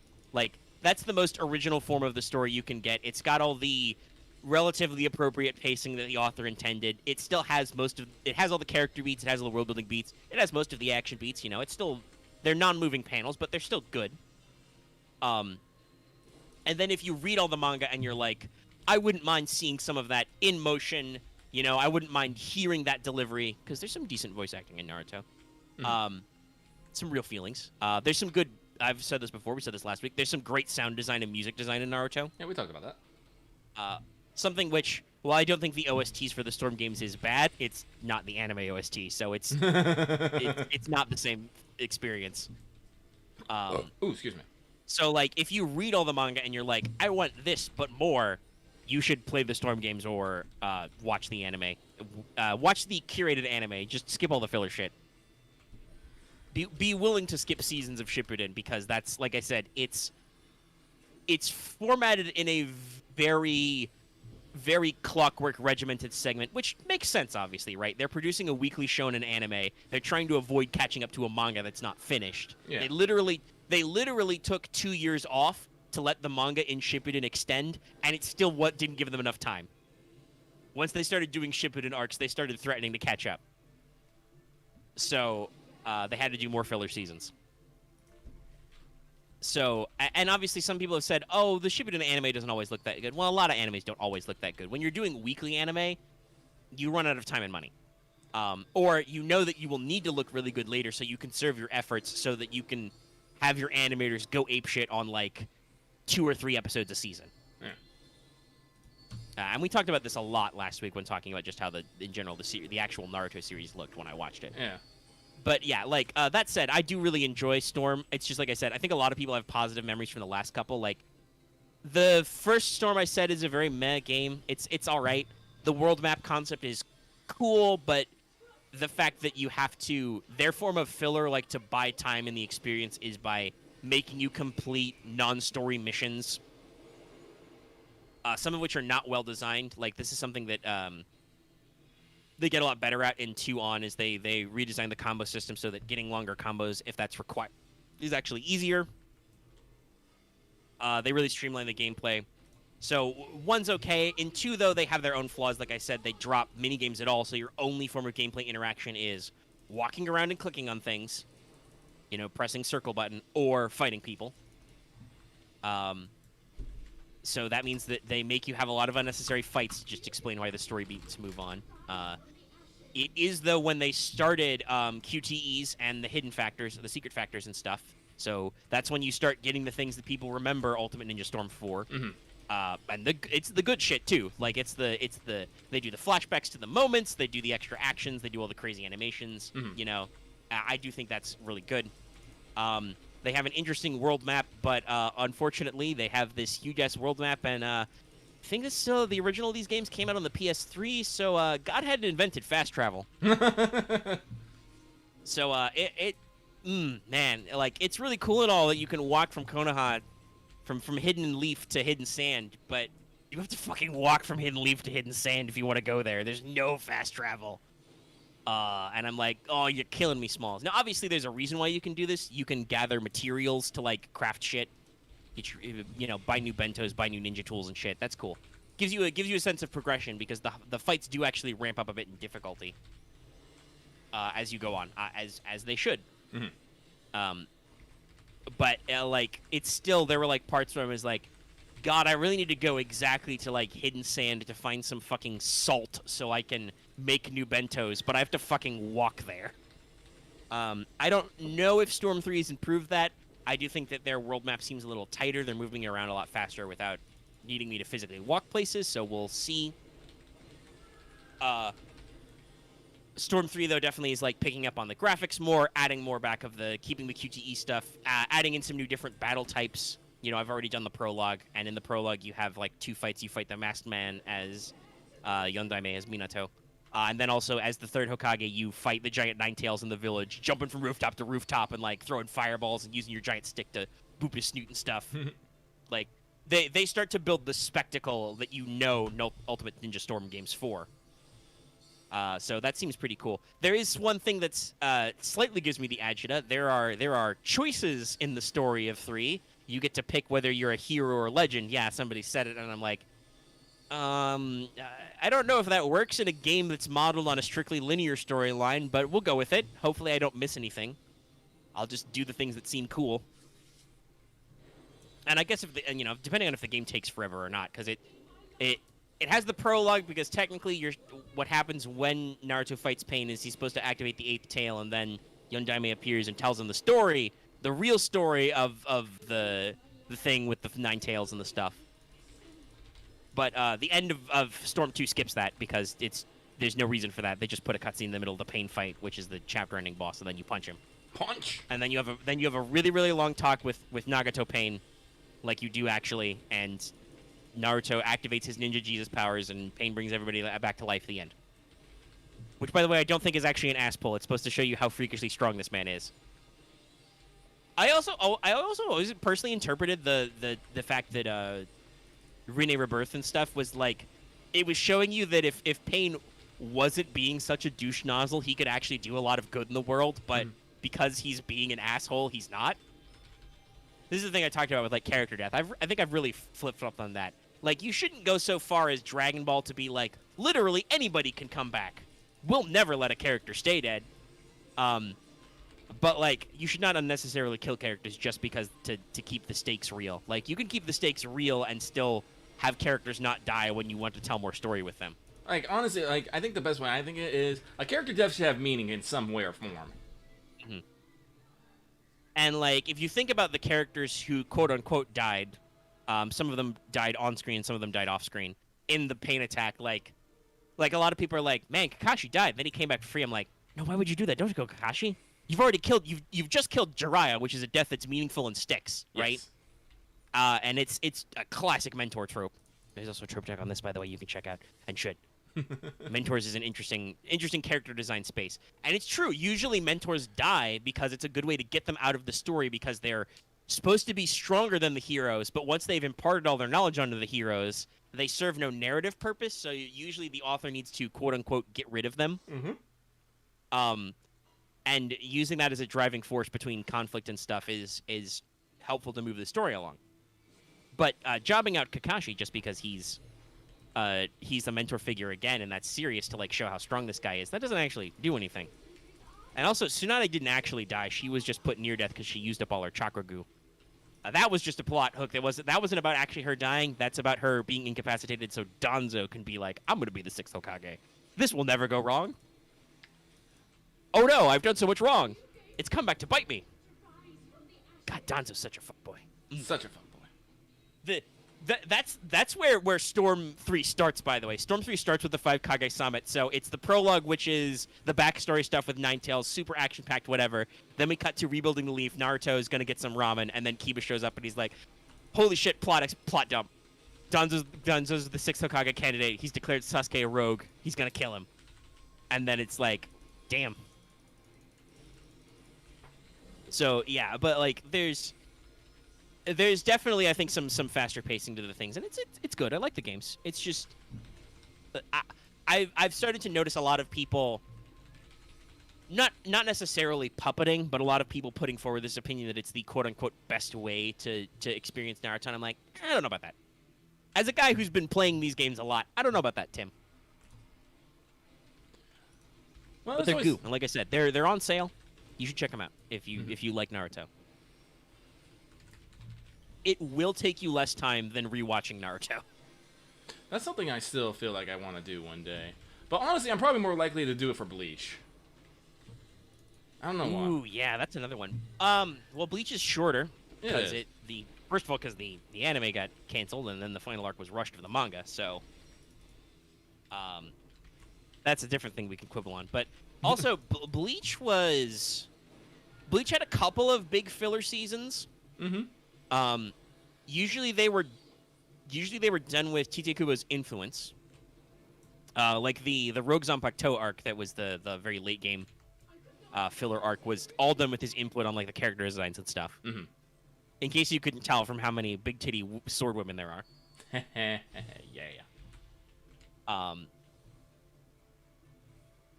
But, like, it was a lot smaller, and just in general, Bleach is, I think Bleach is a little more, I don't want to say it's more dynamic than Naruto. It definitely feels like Naruto's got some pacing, quote-unquote, problems, and it's got issues we talked about last week with the retcons, where, like, I feel like Naruto has a lot of really interesting world building and, like, exposition and stuff. It's just scattered out all over the place whenever Naruto needs it as a character, which gets a little weird. Well, that's the difference between Bleach and Naruto. Naruto has a whole world, so they usually have to go a little bit extra in getting those details out. Bleach is just literally the real world, like, and then Soul Society. Right, and what usually Bleach is expositing about is the mechanics of the supernatural. Yeah. And also, we've talked about this before. Kubo either is a master of improv memory. You know, flashback to our conversation about FGO's Meihoso event yesterday on Let's Talk FGO, or technically today, because that's when it came out live. You can go watch it right now. Where we talked about, right, like, the servants remembering all these little details of their characters and looping it back into the story. Kubo is either a master of that, or he is a master of the Nasu tier long game. Because he sets up a lot of stuff that actually comes back later and is not necessarily a retcon. Whereas, I've talked about this before, Naruto definitely has some retcons. Like, I've talked about this before. The tailed beast is definitely a thing that got adjusted somewhere. The way they describe Shukaku and the way they describe Ninetales are not the same. Even though that it turns out that they're related. And then the other major thing that I'm like, I'm not sure you originally intended this when you started writing this, is Itachi. Just Itachi's whole thing, because, man, those Part 1 Itachi moments are very, very weird if you take in the context of Part 2 Itachi. Hell, even some of the Part 2 bits with Itachi. He still seems kind of like he's really playing up the douchebag thing, but we talked about this, right, like deep cover and stuff. We don't necessarily need to reiterate that. Whereas I feel like, for the most part, I don't feel like there are any obvious retcons with Bleach. It was more just like, oh, that's what that was about 200 chapters ago. That's why this is this way. Neat. So yeah, Bleach is a series I also really like. I haven't rewatched Bleach in a long time. I don't know. I suppose it's probably all on Crunchyroll. I wonder. I think Netflix has some seasons. With Netflix seasons of anime, though, you never know what they call a season. Netflix is weird. It's usually like the 2 cours, 24 episodes, but sometimes it's not. Like, I think for Inuyasha, they had quote-unquote 2 seasons. One of them was like the first 20 episodes, and then the next was like the next 50. And I'm like, those aren't 2 separate seasons. I don't know if those are... I don't know how many cores of that is, but that's not 2 different arcs, guys. That's weird. It still reminds me. I never got around to watching the sequel series because I never got my Hulu membership or whatever, so I could catch up on the original anime either. I may or may not remember to do that. I'm sure I'll feel like it though. At some point, yeah. Because I do actually. Let's see. That Inuyasha is also old school series, very good in a lot of ways, very solid. Also has a phenomenal OST. One of the old isekais. Yeah. Actually, I think that can pivot to one of the other things I've been doing a lot in the past week. Oh. Because I think in general, just because... So, one, I'm still playing FFTA2 in my free time before bed. I have my DS hooked up. I just play it, do some quests and stuff. I've not been sure that that's been a strong influence on me in a lot of respects, that series. Plus, especially with you guys yelling about 14 all the time. 14 also strongly influenced by some evil-y stuff, especially as time has gone on. Yep. We had a whole thing last week about Malviera. But the other thing was last week I talked about how neat I found a lot of the writing in the new D&D book, Vente Berictifen's Guide. Yeah. That kind of got me back in the lore mood. So I've been writing Gensekai lately. Oh, really? Yeah. Neat. Yeah. So I may have already mentioned, I did actually go back quite a while ago, it was several weeks now, and actually finish out the pay scale table. Okay. Which was a pain in the ass to translate from the several pay scale tables in Star Wars to use as a source, and I was just like, some of this doesn't make any fucking sense. Mm-hmm. But I think I managed to make a lot of common jobs you may get as a adventurer with a capital A out there as kind of an explanation. And kind of like separating like how much you get for what period. Because I wanted to make sure that like any players, I put this through, and God forbid if this ever ends up like because there is a licensing for Genesis, so I could put this on the internet under the Genesis Foundry rules. Like I could put this out there for people to pay money for, which I may or may not do when it's complete. I'd have to actually format it, not like a Google Doc, like an actual PDF with like colors and assets and stuff. But anyway, especially if this got out to the greater public, right? Or hell, even if it got playtested by our wider community. I mean, we do still have almost 3K subs. So you never know who could be a fan out there who could decide to take my thing and go with it. I don't think I ever heard back from them, but I do remember a long time ago somebody in the community did actually like look up my Mages of War rules and may have actually ran some of it. I don't think they ever said anything about how that went, but that was what somebody like talked about in some comments somewhere or something. So it's possible. So I wanted to make sure that adventurers could get paid decently to actually buy things, but also not go crazy. Crazy. And some pay scales definitely work more as like downtime stuff. Like, you don't necessarily need to role play out every week or month of like work you do mining. But you know, if you have a job and you need to generate some cash in between your adventures, it's a good scale. Mm-hmm. And it's got good reward levels for like if you do actually do like on-screen single target stuff. But I wrote that quite a while ago, and now what I've been working for is my lore segments, which does include some NPC profiles. Cool. Which is probably my most tedious part of this. I don't want to say it's the least fun, but it's definitely, God, especially if they have Spellcat. Ooh. The magic system in Genesis, very good. How you translate that to pre-coded stats is kind of a clusterfuck. Because you basically have to look at the spell tables and pre-calculate your own spells and then apply all the bonuses from their implements and shit, and it's a lot of extra research steps.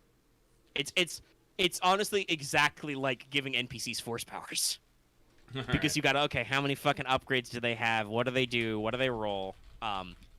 This is why, well, first of all, because also just it doesn't make sense, but this is also why you guys don't run into a lot of force-sensitive enemies, because it is a pain in the butt sometimes to, like, actually put in an NPC stat block force powers.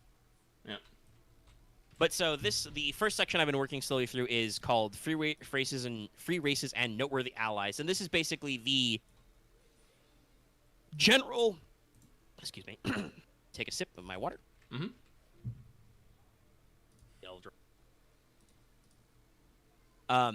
This is meant to be a general, loosely structured lore chapter, not directly related to geography, because that's already a chapter. Mm-hmm. Basically, facts that aren't handled in cosmology, which is a lot of natural history and supernatural stuff, and then geography, which is like locational-based facts. Those areas of writing were not always the best place to get out my fun lore tidbits, you know? Yeah. Which players may or may not need to do roleplay, which is the thing I really like. I really like in game design when you hand your players and your GMs hooks to grab onto. Mm-hmm. So this section is basically going to be broken down, and I decided to format it in. There's a section for. It starts with a section on the Adventurers Guild, actually like discussing their history a little bit, discussing their daily structure, some of the stuff you're likely to see. You know, giving your GM tools they need to describe the Adventurers Guild and how players should interact with them. More famous backstory characters you can name drop because names are cool. But the rest of it is divided into sections. Only some of which are written. I haven't written all of them. It's a very long process. Okay, guys. But there is a section stamped out for every major race you can play, every playable archetype, except constructs because they're too varied. There may or may not be a general construct section in the second block, the adversary section, which will include more generic NPCs and mobs and stuff. And basically the way I've broke this down is we're through most of the writing on Elves and Dwarfs because it's in order of which the races appeared. I'm sorry, Lucky, that does mean that Pork are last. Oh, well. I'll get there eventually. I'm ready to play my Pork priest. It just, unfortunately, the way I structured it is they are at the back. I'm feeling that prejudice already. Well, it's part of the mystery of the Pork. That'll be part of what this section will cover is the fact that nobody's really sure where the Pork come from. They just showed up one day. Are they a lost tribe of beastmen? Did the forces of darkness make them? Or the third explanation, I don't know if I've put it forth anywhere else in the text, but will appear in the text, is were they made by the Scions and they decided they were too violent and stubborn to like let them run wild until the whole Heavenly War thing happened? We don't know. Nobody will say. Choose your own adventure. This is something that, speaking of like sources and things, this is something that Eclipse Phase taught me that I love is fucking open-ended lore questions for your GMs. Mm-hmm. Don't actually answer all the lore for your GMs and players. Let your GMs come up with whatever they like best. So yeah, it's written to be open-ended. I may actually end up yeah, actually it's in my notes already. Yeah, so there's a section planned after the adversaries called Secrets of Sphera, which is the even more open-ended lore questions for the GM. Because there are a lot of lore hooks and stuff I threw out in like the geography and cosmology section that I'm like, okay, maybe I should give GMs a little more starting energy to talk about some of these fun ideas. Maybe even give them stats so they don't have to make up some shit on their own if I've got my own ideas. So because pork are weird, they are technically the last. But that's the general idea with these sections is they're broken into a rough summary of the race, talking about kind of some of their history, where they're from, hitting up a lot of like physical descriptors. Mm-hmm. Like obviously there are short paragraphs in the actual archetype section, but those don't go into like super deep detail. So like different things you need to know to describe your character, or for the GM to describe these characters in general if you run into elves or dwarfs or whatever out there. And like just in general be a lot of like social and cultural discussions of them, you know? Mm-hmm. How, you know, what are they like as you know, how do they handle the education of their youths? You know, when do you get to be an adult in these cultures, kind of a thing. Physical descriptions, how to describe your own personal elf and not be too weird and out of line. You could probably just describe any generic elf, but you know, we might as well give the aspects. Mm-hmm. Throw in the little bits of, like I said, the pocket lint, the lore stuff that players can play into or could deliberately play against, because obviously this is Gensakai, so you know you can do these kinds of funny contrappostos. For instance, you know, chocolate elves, aka wood elves of our setting, are supposed to be, you know, usually they're the distant, aloof, living in the woods, one with nature type elves. Mm-hmm. But you know, maybe for whatever reason, you've got your soft-spoken bookworm ends up reincarnated as a forest elf because they thought it would be cool. So now you're like an intellectual chocolate elf. Well, you're very different from your fellows, but you know, maybe that's a deliberate thing, you know, you want to work towards, right? Right. Just those fun little bits. And in general, I think with a lot of Gensekai's design, the idea here when writing a lot of these lore sections is to, because it is written as both homage and parody, like a lot of lamp shading, to just be as tropey as possible with some of this stuff. You want to play slightly emo elves with a lost homeland? You can do that. I've got that in here. You want to play flighty dancing in the woods naked elves who shoot all intruders? We got those too. Well, I haven't Longur way down the list. I haven't even got there. I don't know why Axe keeps describing... Axe, red flag, never describe your characters in a casual discussion, your character concept, as horny. No game master will be excited for that. Well, maybe if we were playing Monster Hearts. But no, Longu are well down the list. They're 4 because Drakes were technically 4th. So we're working through there. But like you want to play really annoying elves who have accents. We got that too. Hey, guess what, guys? Salt elves, aka sea elves, are literally salty. They are described as being more crass and sassy than other elves, possibly because they live on the ocean. You know, and there's a lot of these little references and stuff in there. I snuck in my own thing. I stole from Codex Alera. Young elves are not described as with gendered language, so you can have lots of fun jokes there. Literally called whelps. You can do some funny stuff. I talk a little bit about like language and naming conventions. The Elvish language is supposed to be very flowery and poetic. It's designed to kind of have a lot of flow to it, so to naturally couple together into almost lyrical or poetic segments, which is reflected in their naming convention. Like if as a child elf, as a whelp, you have a simple name, and then it gets you pick a new name as you're declared an adult, and then as you live on and you follow these paths they have in life, you might elaborate on your name, because elves live for a long fucking time. There's definitely plenty of commentary in the section about how being an immortal elf is weird, so you should play that up a little maybe. But the example I give is like an elf might have a childhood name of being called River. Then when they become an adult, they might decide to call themselves like White River. And then if they become particularly skilled at swords, they might be called Sword Dancer on White River. Because, of course, we have to make sure that elves can have incredibly complex and overly flowery names. What's the trope name for that? I think it's a name opens like a lotus or something. I was about to say, it sounds incredibly wuxia. A little bit of that. Like, just keeping some of that flavor.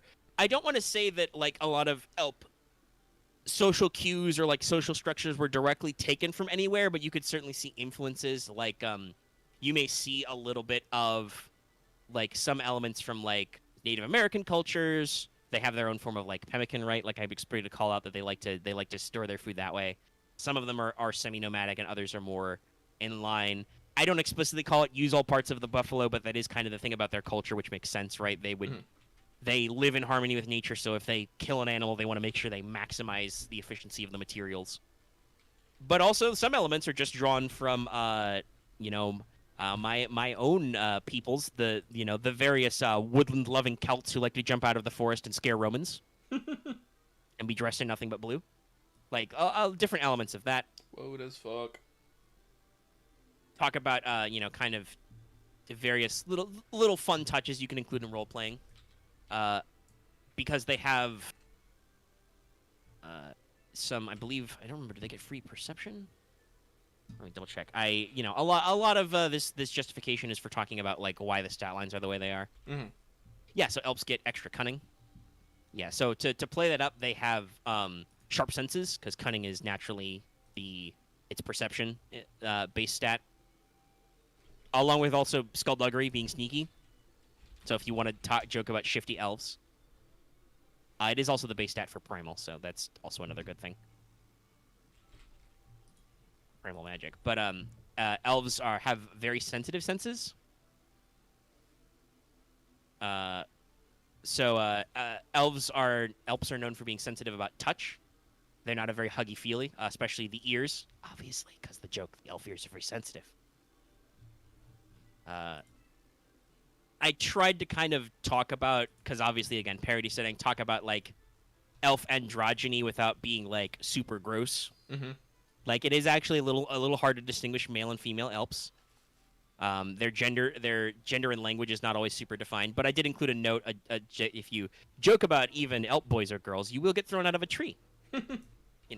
So trying to write my own don't be an asshole language into the text. Yep. Like, obviously, because that is a thing, elves are often depicted as very androgynous, kind of, like, almost higher-level beings, soft, tall, that kind of stuff. You can get a little of that. But I do actually call it the things you can be aware of. Somebody who would be, elves could tell on their own. Male elves have sharper eyebrows and more sharply pointed ears, more stern facial features. Also, because they do still, as, young males, they do still do things that boys do. They do a lot of running, climbing, and jumping. So they tend to develop, strong hands and feet. Female elves are noted for the wider hips. Hips. That kind of stuff. Talk a lot about the different, like, phenotype stuff, coloration. Because obviously elves being the joke about literal flavors of elf, because that's how D&D feels sometimes. Literally calling on flavors. Regular ass high elves are vanilla elves, stuff like that. But that plays into, like, the color palettes, hair color, skin color, eye color, kind of a thing. Mm-hmm. So that's the kind of what it is. It's like figuring out how to describe your character physically, how to behave as an elf or roleplay as them, and kind of work through some stuff, while also leaving some cultural things that people can latch onto. Mm-hmm. The kind of notes you need to know, name dropping some major characters, some different locales that are important to them without necessarily making the geography section redundant. I also have a thing I like to do with a lot of these so far is throw out some rumors and some knowledges of lost elves. Maybe there's some lost elf tribes. Lost elves are a very common trope as well. Mm-hmm. We're here to be tropey guys. So I came up with some bullet points about some subspecies of elf which may or may not exist. Some of them definitely exist. Like, there are mountain elves. the Alps of the Rocky Path. Rocky Road. I was about to say. I'm not subtle. It's not supposed to be subtle. It's a joke. It's a joke setting. So like there were once mountain elves, but they have now mostly been destroyed by a war with the giants. So there would still be some with some mountain elf ancestry out there, but they're not really like a. Well, so mint chocolate elves are if you take a mint elf and a chocolate elf and mix them together, because mint is snow, chocolate is woods. You bring them together, you can have a minty chocolatey elf. There's a couple of like subcultures and crossbreeds. Like I made a joke about red velvet cake. That's desert plus cherry, the volcanic dwelling Alps. So mint chocolate would be something like boreal elves, I guess. Yes, because there are several great northern forests. Yeah, where it makes sense. It makes sense for those two flavors, those two subcultures of elf to come together. We make some jokes about there being cave elves or shadow elves or whatever. That might just be the dark elves there are now. Because there's dark elves. They're not described in this section because they're villains, but they'll come back later. Don't you worry. We'll come back there. Some other kind of like commentary, like because winged elves are a thing for some reason. It's a thing D&D likes to bring up a lot. So there's rumors of the cotton elf, cotton candy, because clouds. That may or may not exist. There's some art out there. There's a lot of what I like to call, like, I leave references to archaeological stuff, just like, this is a very fiery room you're in. Yeah, no, deep within the earth. He big. Yeah, he big. Is he a turtle? No, he a rock. He is a rock. Biggest rockus. He looks kind of like a giant Goron man, like with the white hair and stuff. Yeah, actually, now that you mention it, yeah. He also really likes to jump, though, I'm noticing. Well, yeah, this is our fault because we're blowing through his fucking mechanics, so he has to get through his phases. Ah, you're just kicking his ass, so he has to keep resetting. Okay. Yeah. Funny. Oh, shit, my HP's down. Gotta jump. Better jump. And I did actually, because this is the thing that kind of came out, like, in my writing. I remember that, like, the way that the Far East analog in this setting, Longu, which is where dragon people are from, it is kind of like not always as populated with some of the other sub-races. So like there may or may not be I think what was the reference I'd said, orange elves, because that actually syncs up with, I think it's I don't want to necessarily misremember the culture, but is it Malaysian or is it Philippine? There's a term for like mysterious spirit people that lines up with like almost exactly like orange. It's like Oran something. And much like how Yosei in Japanese, like nature spirit, is translated as fairy or elf, a lot of peoples translate this mysterious spirit people from these islands as fairies or elves. So I was like, oh, I can make that joke. I can call them orange elves and kind of allege that without necessarily getting out there. So there are some super isolationist Far East elves who like hang out in deep bamboo groves and shit, but they don't really hang out with. They're busy.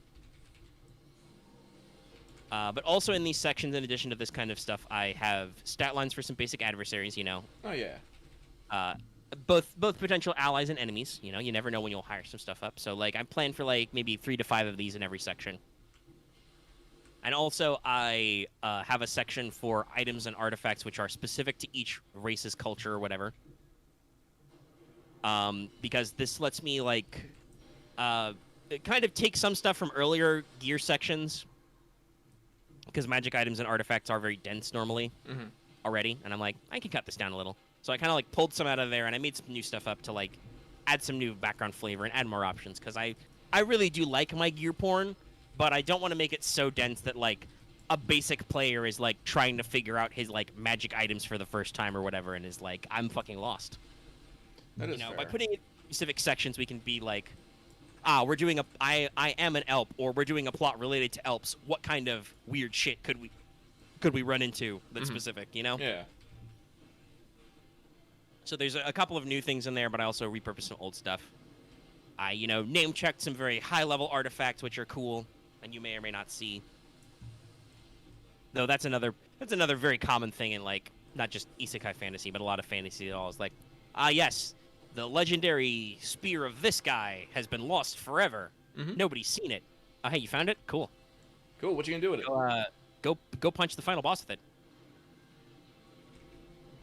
Or, you know, in some fantasy RPGs, you just find legendary cool named weapons that have really good stat lines in the middle of nowhere for no reason. It's true. So, especially because the kind of the structure of the way the elves work, the Elps, everyone has there's the, and this was originally going to be the breadth of the second, but I decided to expand it out to a lot more cultural stuff for role playing. Every Elf, you know, flavor has their Elp lord. They're like whoever was the first of their type who are out there being cool. Some of them are alive, some of them are dead or lost. Nobody's seen the King of Flowers in a while. The Lord of the Vanilla Elps. He got stuck in a fight with the forces of darkness and vanished. Is he still alive? Is he battling with them right now? Who knows? But you know, it gives a good excuse to have major background characters who may or may not show up, and also.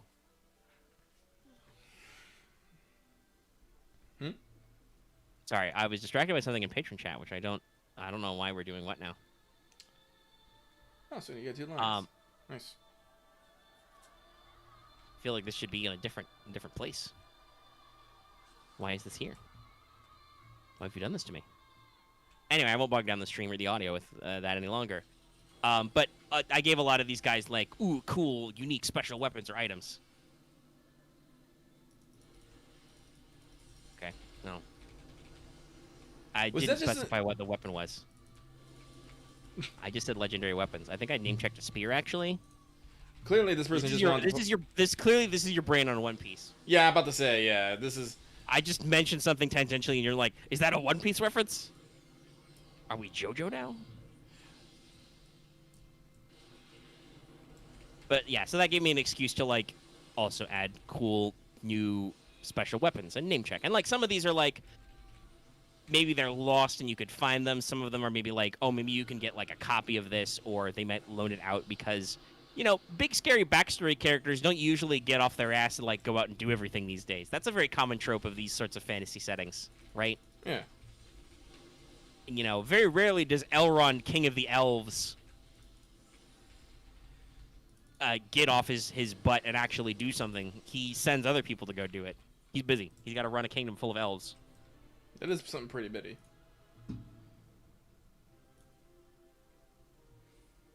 So that, you know, we did the elf section, we did the dwarf section, where I also, you know, built all that stuff out, similar, talking about language and stuff, working on how they kind of address things differently. Obviously, you know, you can tell where I steal references from. Everybody should be able to tell that I really love Dragon Age, because dwarfs have a caste system in my setting, which I think Dragon Age is the only one that really goes ham on that.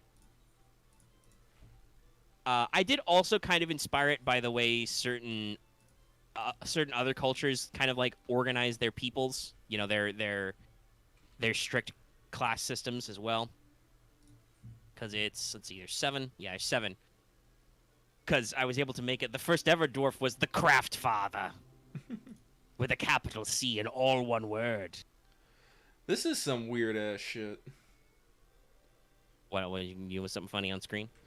Yeah, no, so I'm doing something in Final Fantasy called Wondrous Tales right now, in which I basically go do a bunch of dungeons, and it lets me get stickers, and I have to play bingo with it.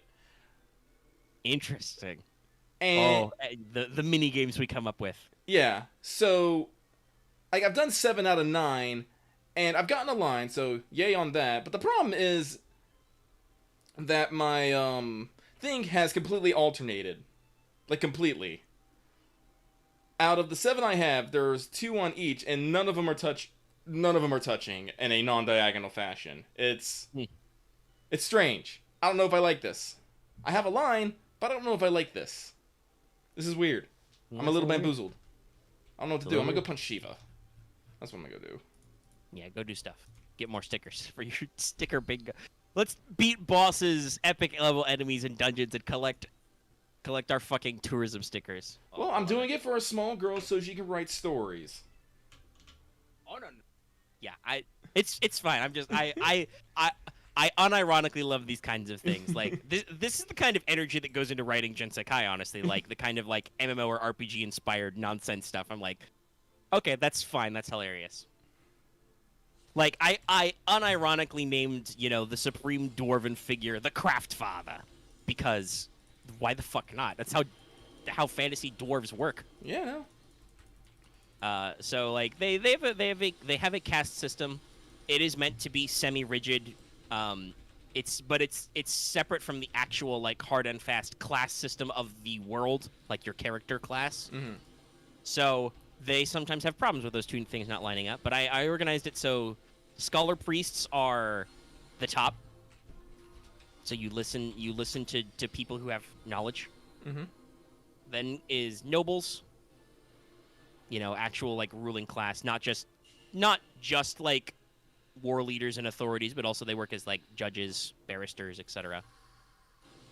And then after that comes smiths, because duh, smiths are very important. They make stuff. They have crafting guilds. Then workers are actually very highly placed in dwarf society. It's very important to do work and get materials. Some people may find that weird, but I think it makes a logical sense. It also has some basis, I do believe, in, for instance, in the way the feudal Japanese like social hierarchies was built. Well, obviously samurai were at the top, which includes soldiers and nobles. Mm-hmm. Peasants as kind of the middle zone. It was actually organized that like farmers and laborers are the highest thought of peasant because they produce the food you need to live. Super important. So it's something that in our modern society you may find that's a little weird that the literal working class are somewhere in the middle actually, but it's not always been that way, where the blue collar has been the bottom collar. Artisans are just below workers because while they're important, they create things that are not practical. So dwarfs. Merchants are second last, and then soldiers, warriors are technically the lowest class. They're supposed to be important. But when they were founded in kind of like this, the ancient fogs of history, it wasn't thought of to be as big of a deal. So I've even wrote some notes like, on the one hand, yes, ever since the setting has gone slightly to shit and the forces of darkness and stuff, soldiers have gotten a lot more, warriors have gotten a lot more social clout, but on paper they're still the lowest. This also means that a lot of people who end up in the warrior caste go off to become adventurers. And actually my god, it actually happened. Sorry. What'd you get? No, like so. I'll post it in Patreon chat because I don't know how. I don't know if I set up the ultra low rate latency, but I'm pretty sure you did. But it's fine to post a picture. Yeah. That's special. That's fucking special. Yeah, it's a little cursed. I mean, yeah, I got a line, but it's just like, bingo.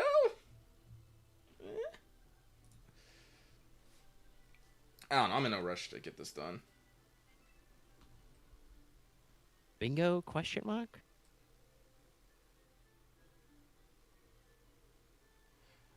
Let's go punch Siva one more time. Also, obviously, I came with naming conventions for dwarfs, which have to be the most dwarfy. So you have a given name. The example I used was Aaron. Mm-hmm. A-R-O-N. And then you have an ancestor name, because ancestors are super important to dwarfs. They talk about their ancestors a lot. It's very important. This is a very dwarfy thing. So your ancestral name is it's a matronymic or a patronymic, so it would be blah blah blah son, blah blah blah daughter. So in the example, it's Aronson. So Aaron Aronson, that's right. You're named after an ancestor. And then your clan name, which is suitably dwarfy. The example I used was Ironhelm.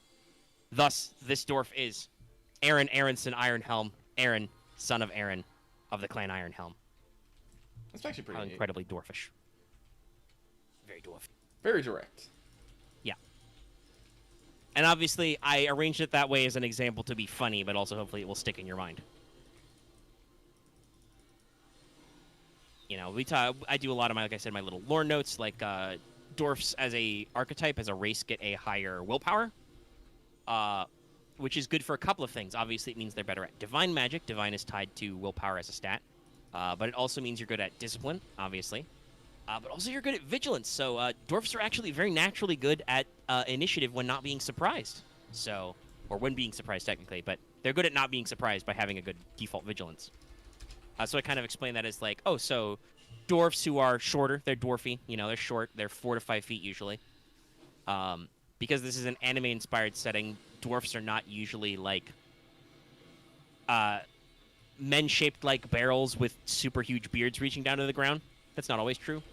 I did technically a little bit of retcon. There are actually some varieties of dwarf who do start to develop facial hair in their males. It's those who are usually outside a lot, though. When you're in caves, you don't need body hair. Caves are fucking hot, guys. Well, okay, deep underground is hot. If you're in a surface level cave, it's the temperature of the surface level. So you may think that mountain caves are cold if you go inside a hole in a mountain, but if you actually go deep underground, it gets warm. That's a literal fact. How do you think that lava gets made? So yeah, you can do the beard thing if you want. But in general, I've talked about it's more like how I've noticed, like especially in like a lot of gacha type games, but in just some other JRPG stuff in general. What they do with dwarfs instead is usually you get a lot of the token childlike race. Everybody's shotas and lollies, or other directions. So male dwarfs are usually quite boyish looking, muscular, fit. They can grow their hair long out. Female dwarfs are more in the short stack direction. I do enjoy rounded figures.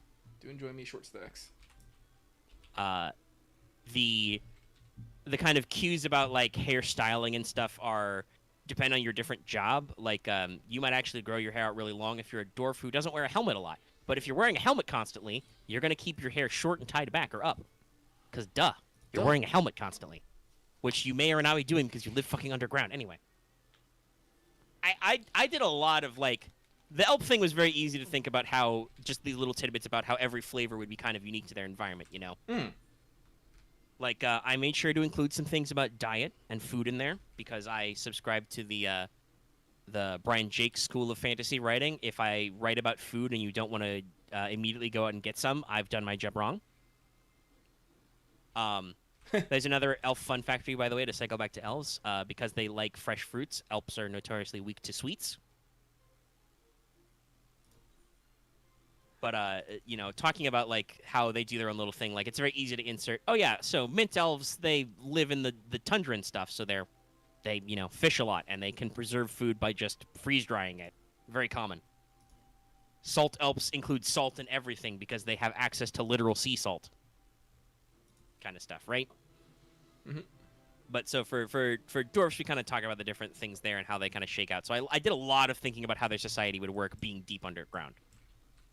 Especially when it came to food. So, like, there's stuff they can, like, forage or farm in the woods, in the trees next to their cave holes, or on plains as well, you know, plateaus, mountains, that kind of stuff.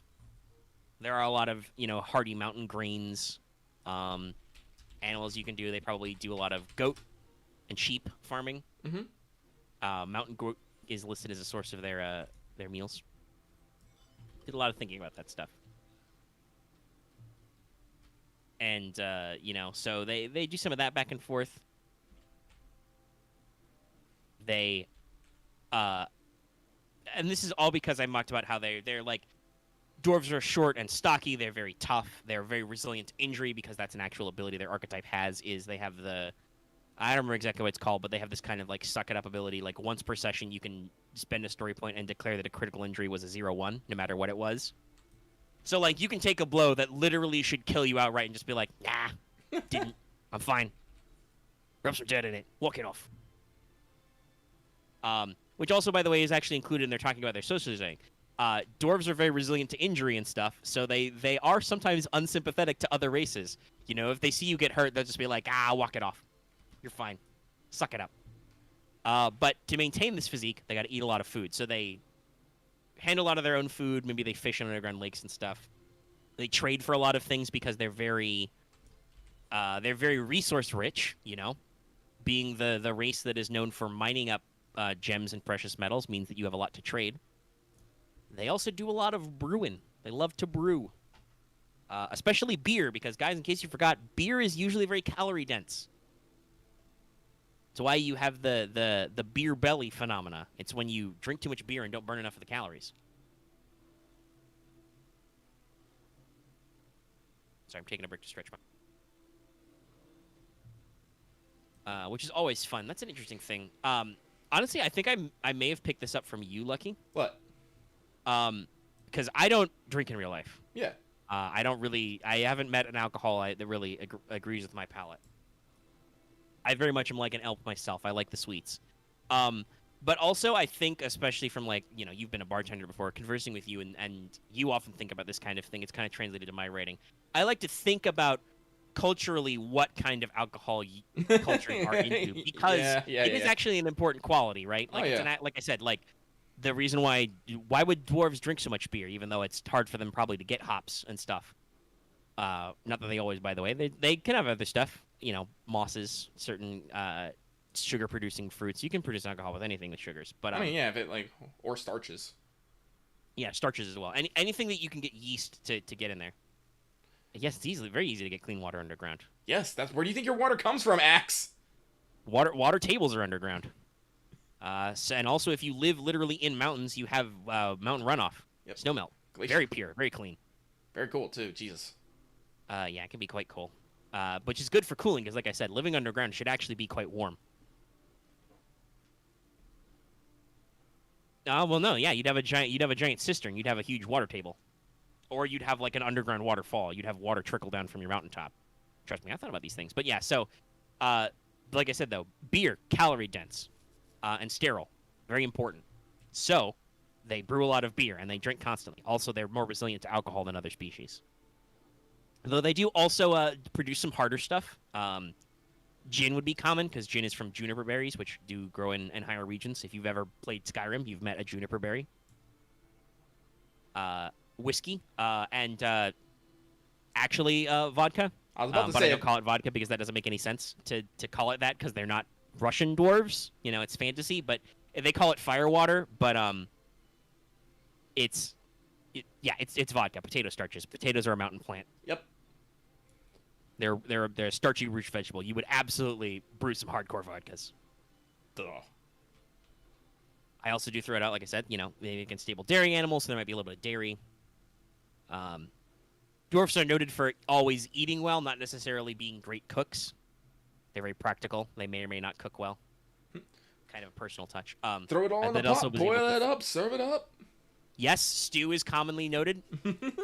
They like I said, they eat, the mainstay of their diet is hearty meat, which is usually smoked and preserved with rock salt. Again, you're in the rocks. The salt is easy to find. Cave boar, mountain goat, etc.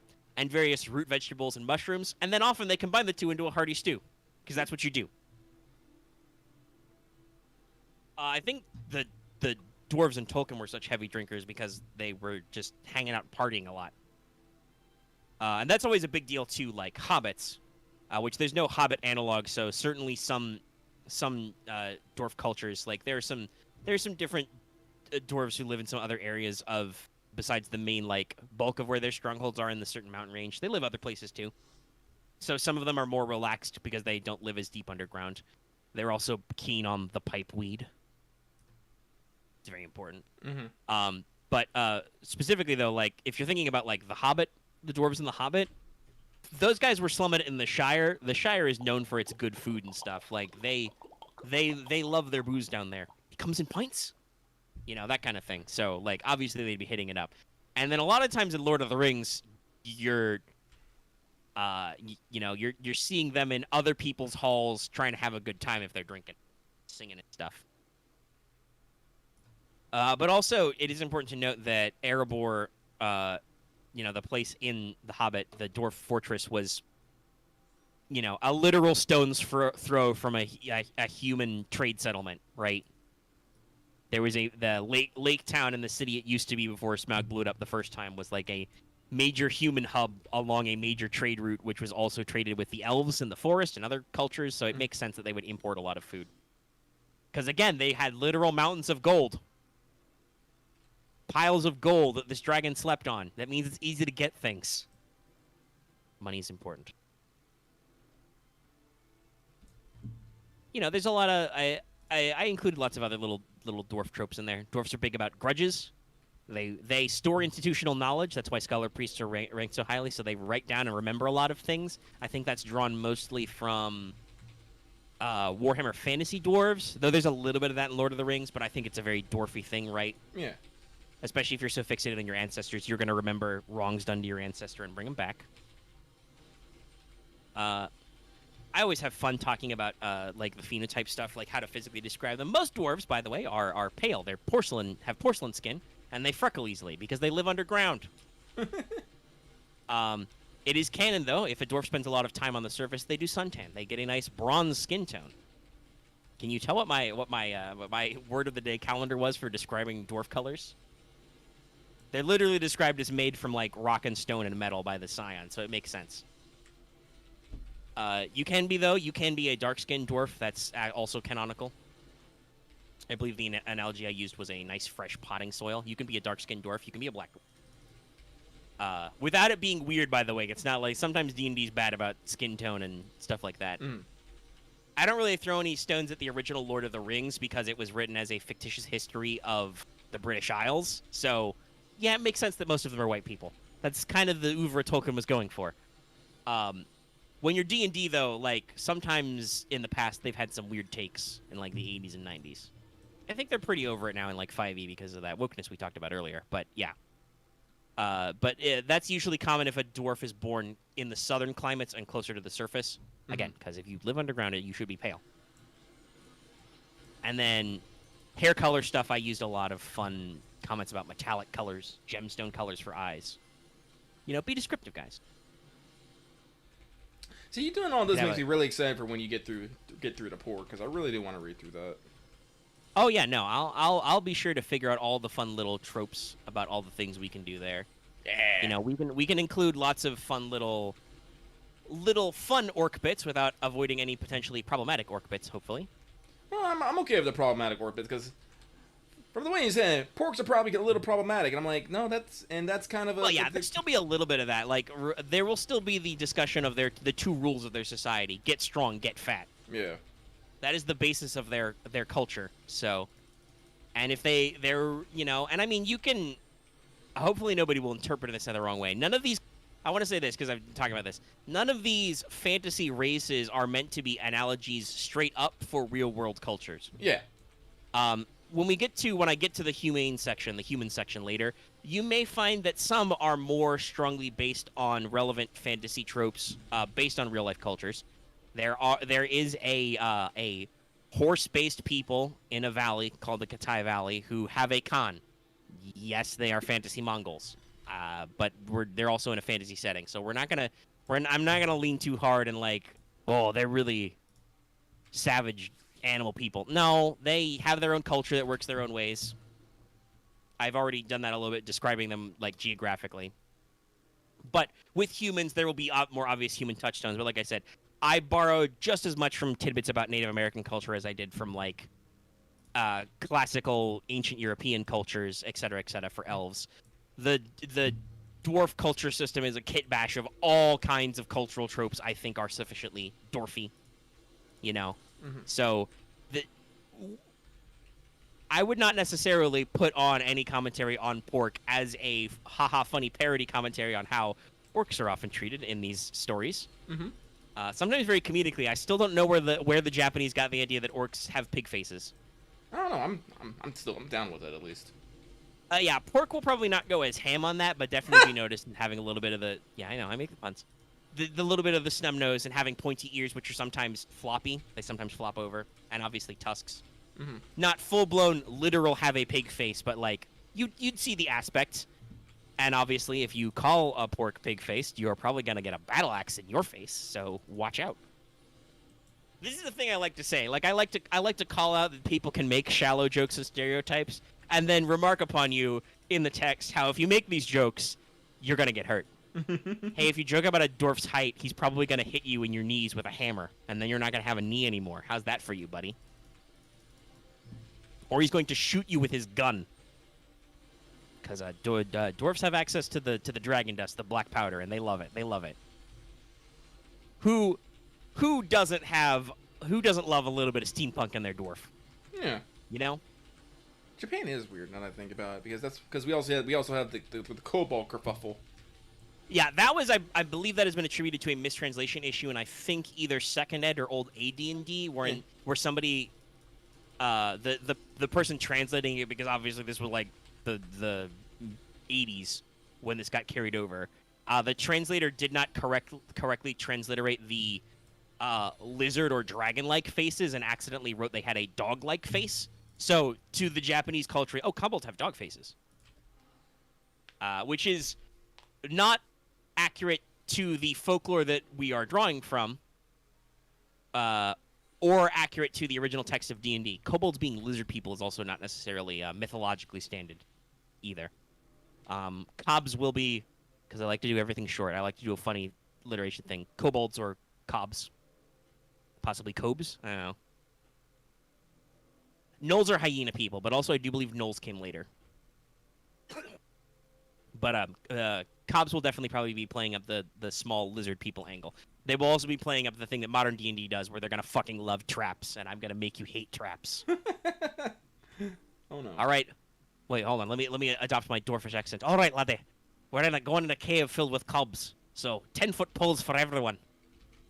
Watch out for fiery water from the ceiling, and darts from the walls, and pitfalls filled with spikes, and big sharp pointy teeth. Dwarfish, by the way, the Dwarven language is naturally regarded as being slightly stern and possibly abrasive to others' ears, because they have a very strict social structure reflected in their language. Oddly enough, their language will probably be very similar to languages, not exclusively like Japanese, but like Japanese that have a lot of different phrases between polite and impolite language and honorifics and stuff. Mm-hmm. It is actually noted that there's a proper way to say everything in Dwarvish, and then even then there's a proper way to improperly say things if you want to piss people off. Dwarves do have some very powerful expletives if they feel the need to use them.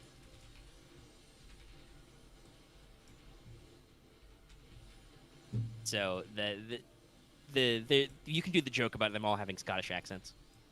Also, some of them do live in the Highlands with the Highlanders, who are fantasy Scots Vikingmans, because they live up north. It's grim up north. We did throw in some fun little cues for like being different, not straight up flavors, but different societies of dwarf. You know. I had to remember what the heck they called the tiny people in Okami. The Kokopuri? It was Punkles, by the way. Which is a very interesting transliteration of the actual Ainu folklore that's drawn from. But that's really, really long, so the weird wood-dwelling dwarves who live in Longu are called Puckles, 2 Ks and an L. And they live in mushroom-based forests. It's a little weird. Why did they do that? We don't know. Mysteries. Dwarfs also have the classic, we've lost some kingdoms and lands and stuff. Not full-blown like Dragon Age, like we used to have an empire that literally spanned underground everywhere. But like they have lost some clan halls and some, I don't ever capitalize it, but I do use the phrase deep roads. You know, stuff like that. And because of the dwarvish grudge thing, it makes a lot of sense that they do kind of hold on to the fact that, you know, their enemies, their wars with the giants and the dragons and the goblins and the kobolds. Listen, mountains are dangerous, guys. Mountains are bullshit. They're full of a lot of angry things. So the dwarves have a lot of enemies. Occasionally they get stuck in blood feuds with the elves because elves and dwarves don't get along, because dwarfs just like resources and elves are like, no, dude, you're going to fuck up the terrain, and then dwarf is like, but the gold. So they're both long-lived. Actually, that reminds me, I forgot to mention, in addition to adversaries, which I'm in the middle of for dwarves, some gear stuff, there's also adventure seeds at the end as well. So if you need a quick plot hook for a character or a GM trope, you can look at this adventure seed. There are conveniently going to be 6 of them. They're not numbered, but you can easily figure out that there's 6 and roll a d6. And these have all your classic cliche tropes. Like I'm looking at the dwarf ones right now. 2 neighboring clans of dwarfs are deep in a blood feud, but some of their younger members are actually in love, so it's just Romeo and Juliet, but with dwarves. Or possibly West Side Story, but with dwarves. You've made a new mining tunnel. It's broken through some ancient dwarf ruins, but there's a lot of mobs in the area, so adventurers have been hired. Another classic thing. Hello, we've broken through a tunnel and we found a cool ruin, but it's full of angry things. Please go in there and kill everything. Okay, cool. Thanks, bye. Noble human family is in possession of an heirloom of dwarfish make, so the clan who made it's upset. Trade agreement between elves and dwarfs has been disrupted by invasion of goblins along the trade route. My personal favorite, the last survivor of a clan wiped out by giants sets on a quest of revenge to regain a lost family holding, aided by adventurers who are promised vast, as yet unseen riches. As yet. The classic adventurer trope. Listen, if you retake my ancestral home, literal fountains of gold. Okay, sounds cool. What do we got to do to get there? We have to fight a shitload of giants. On the one hand, giants. On the other hand, gold. Let's go. And then the last one is a scholar priest is sent to the service for the first time to study libraries of another country to discover lost piece of dwarven history. You know, a pretty that's a pretty typical lowball job. Mm-hmm. Well, actually, that might be a little too try-hard, the kind of thing you're talking about. Like, also, that's the thing. Mob races are not natural to the function, because, again, this is one of those weird D&D things, right? If you have, like, goblins and shit, you need evil gods who made goblins, because usually goblins are assholes. Now, orcs, not always. There's some of the more intelligent, you know, quote-unquote evil races. And 5e's done a lot away with default alignments for races as well, right? But, like, usually the way goblins are described in fantasy fiction and in a lot of the original stuff, like, there's some edge cases, but usually goblins and gremlins and stuff are bad news. If they're part of nature in a constructed, a deist creationist society, somebody's being an asshole. Why are there goblins? There should not be goblins here. Like, for a lot of different mobs, a lot of different natural creatures, we can justify with that with, like, well, everything's got its niche in nature, you know? Yeah.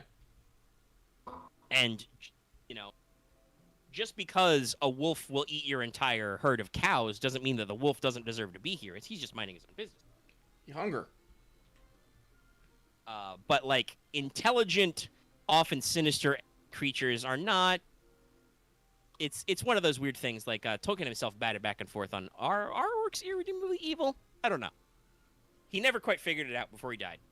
So, like, this will be noted in later chapters and stuff. The quote-unquote mob races are not necessarily always inherently evil, but their form of minding their own business, as Axe kind of described in the chat about this question up, their form of minding their own business is usually going to be destructive or disruptive to how the other free-willed races go about their business, because they are still...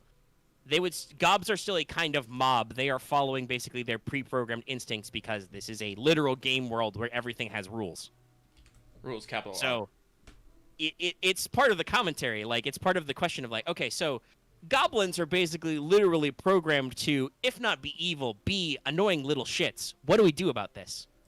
You know, you may just be like, nah, we can just avoid them. They're not a problem, right? Because they're goblins. They'll take care of themselves. They're not going to be really freaky destructing. Or you can be, you know, you can go full Goblin Slayer and be like, all goblins must be exterminated. I put a Goblin Slayer joke in the text. There's a sword called the Goblin Slayer, which is a long sword that is good at slaying goblins.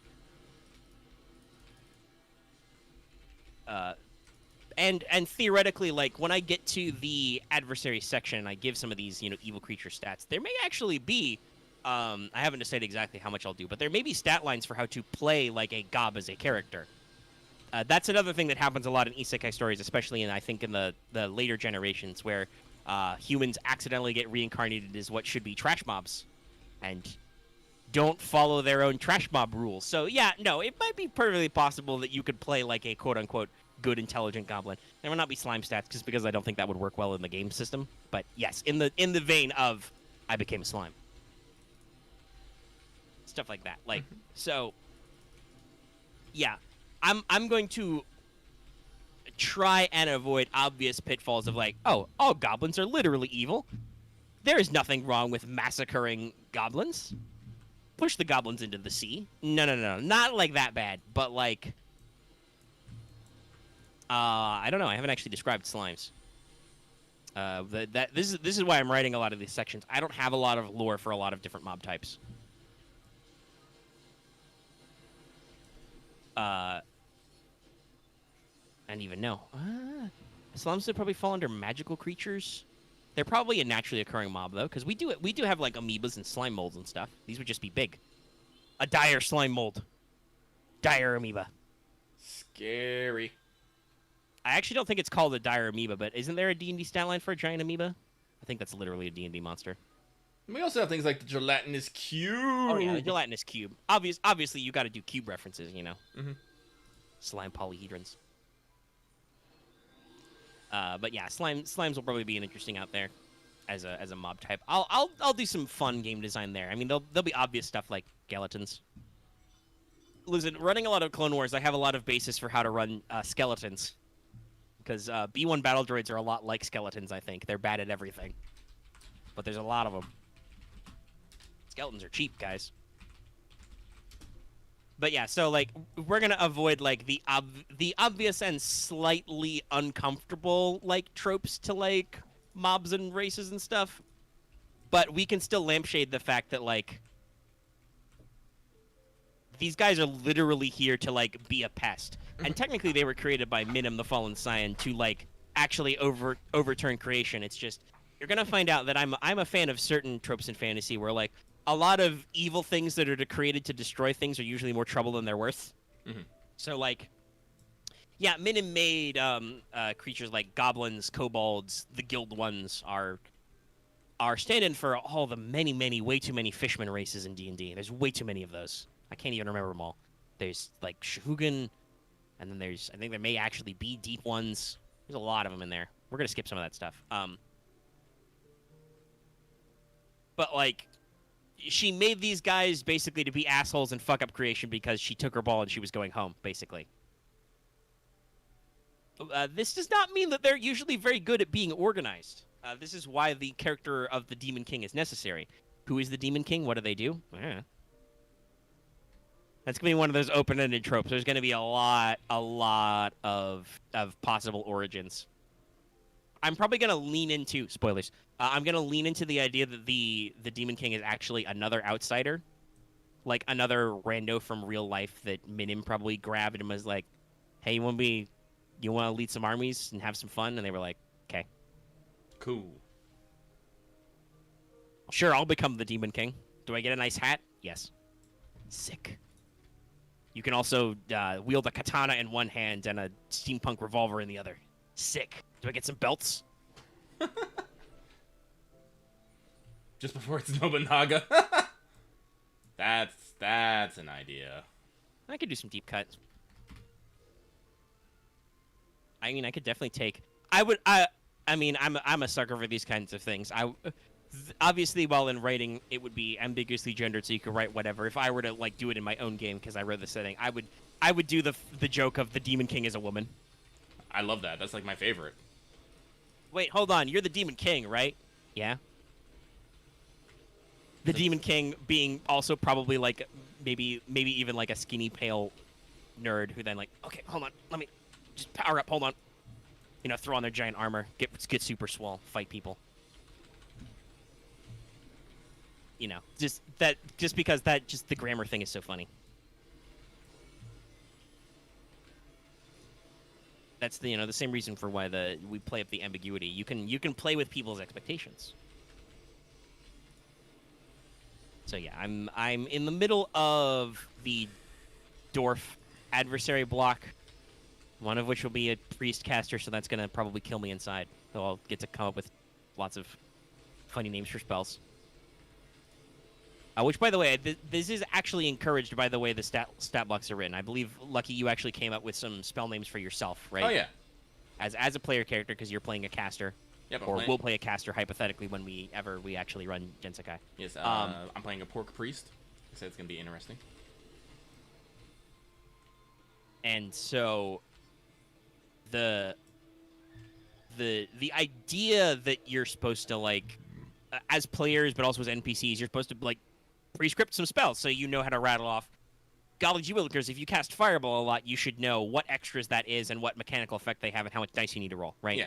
instead of building your dice pool every time.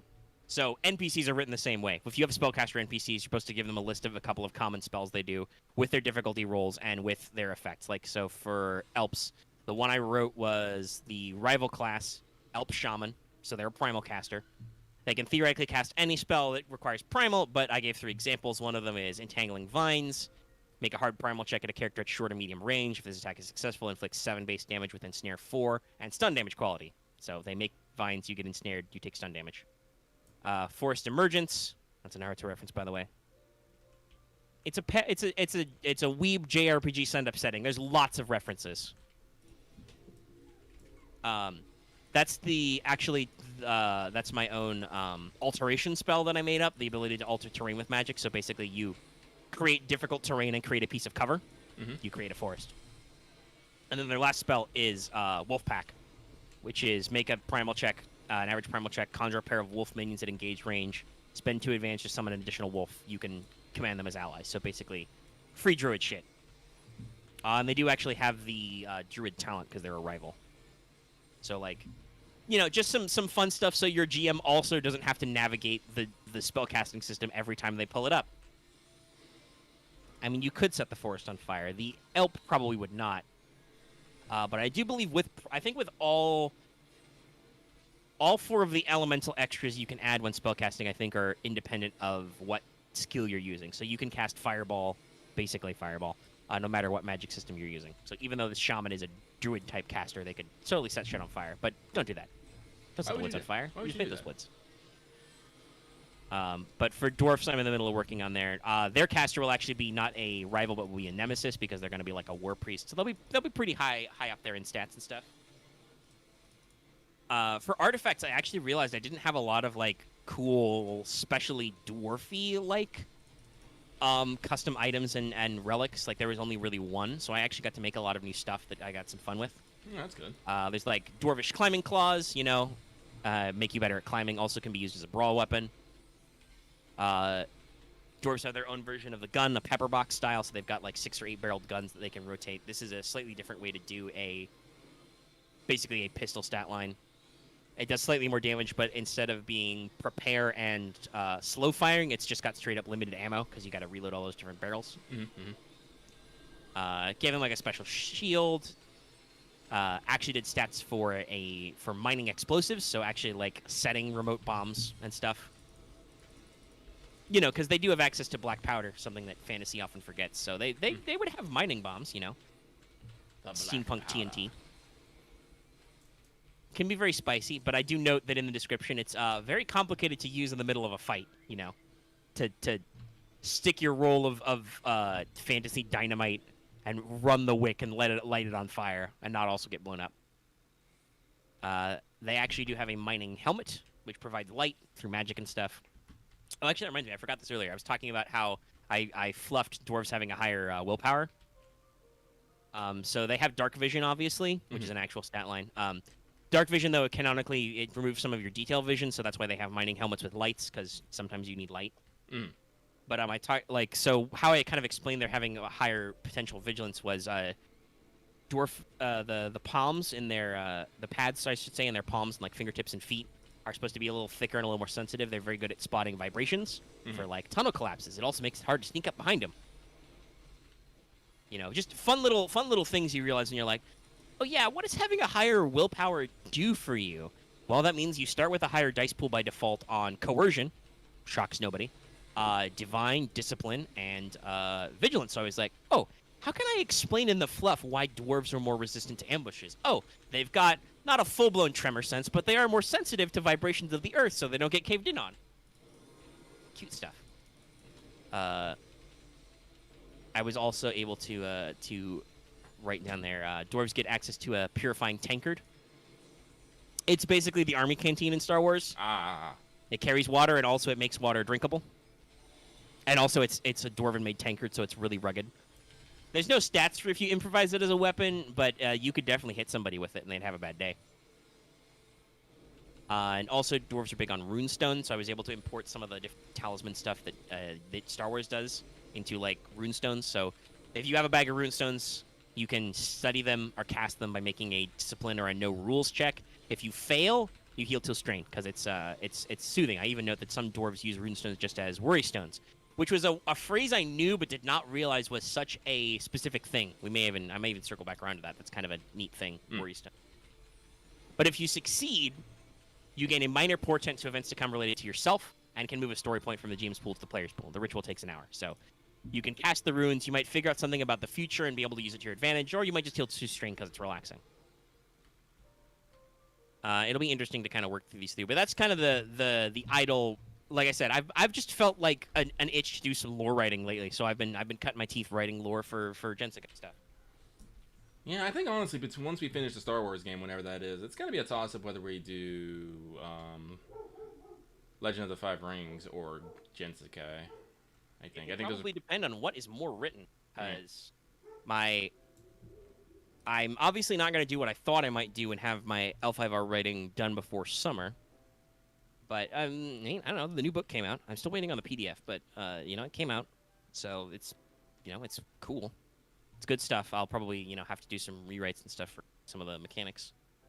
But that's always, like, the razor's edge. Like, I literally have the L5R novel that Lucky bought me as a revenge buy for me buying him an L5R novel. Mm-hmm.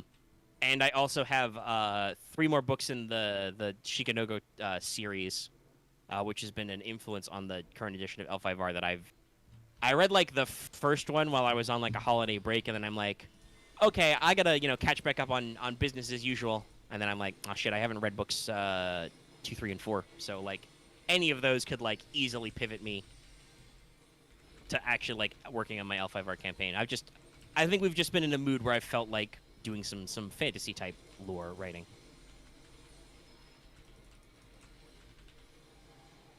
But so I mentioned the thing about I like I said, I literally stumbled upon this. I didn't realize it was a thing, but worry stones are actually a concept. Really? Yeah. They're usually polished gemstones. They're basically the prototype fidget spinner.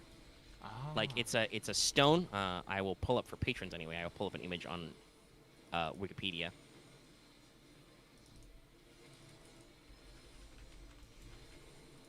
But basically, it's they're usually like gemstones or semi-precious stones that are like kind of worn down, but they have a little groove for your thumb, and you just are supposed to hold them and like fidget with them. Like you move them back and forth, you rub your thumb over it and stuff.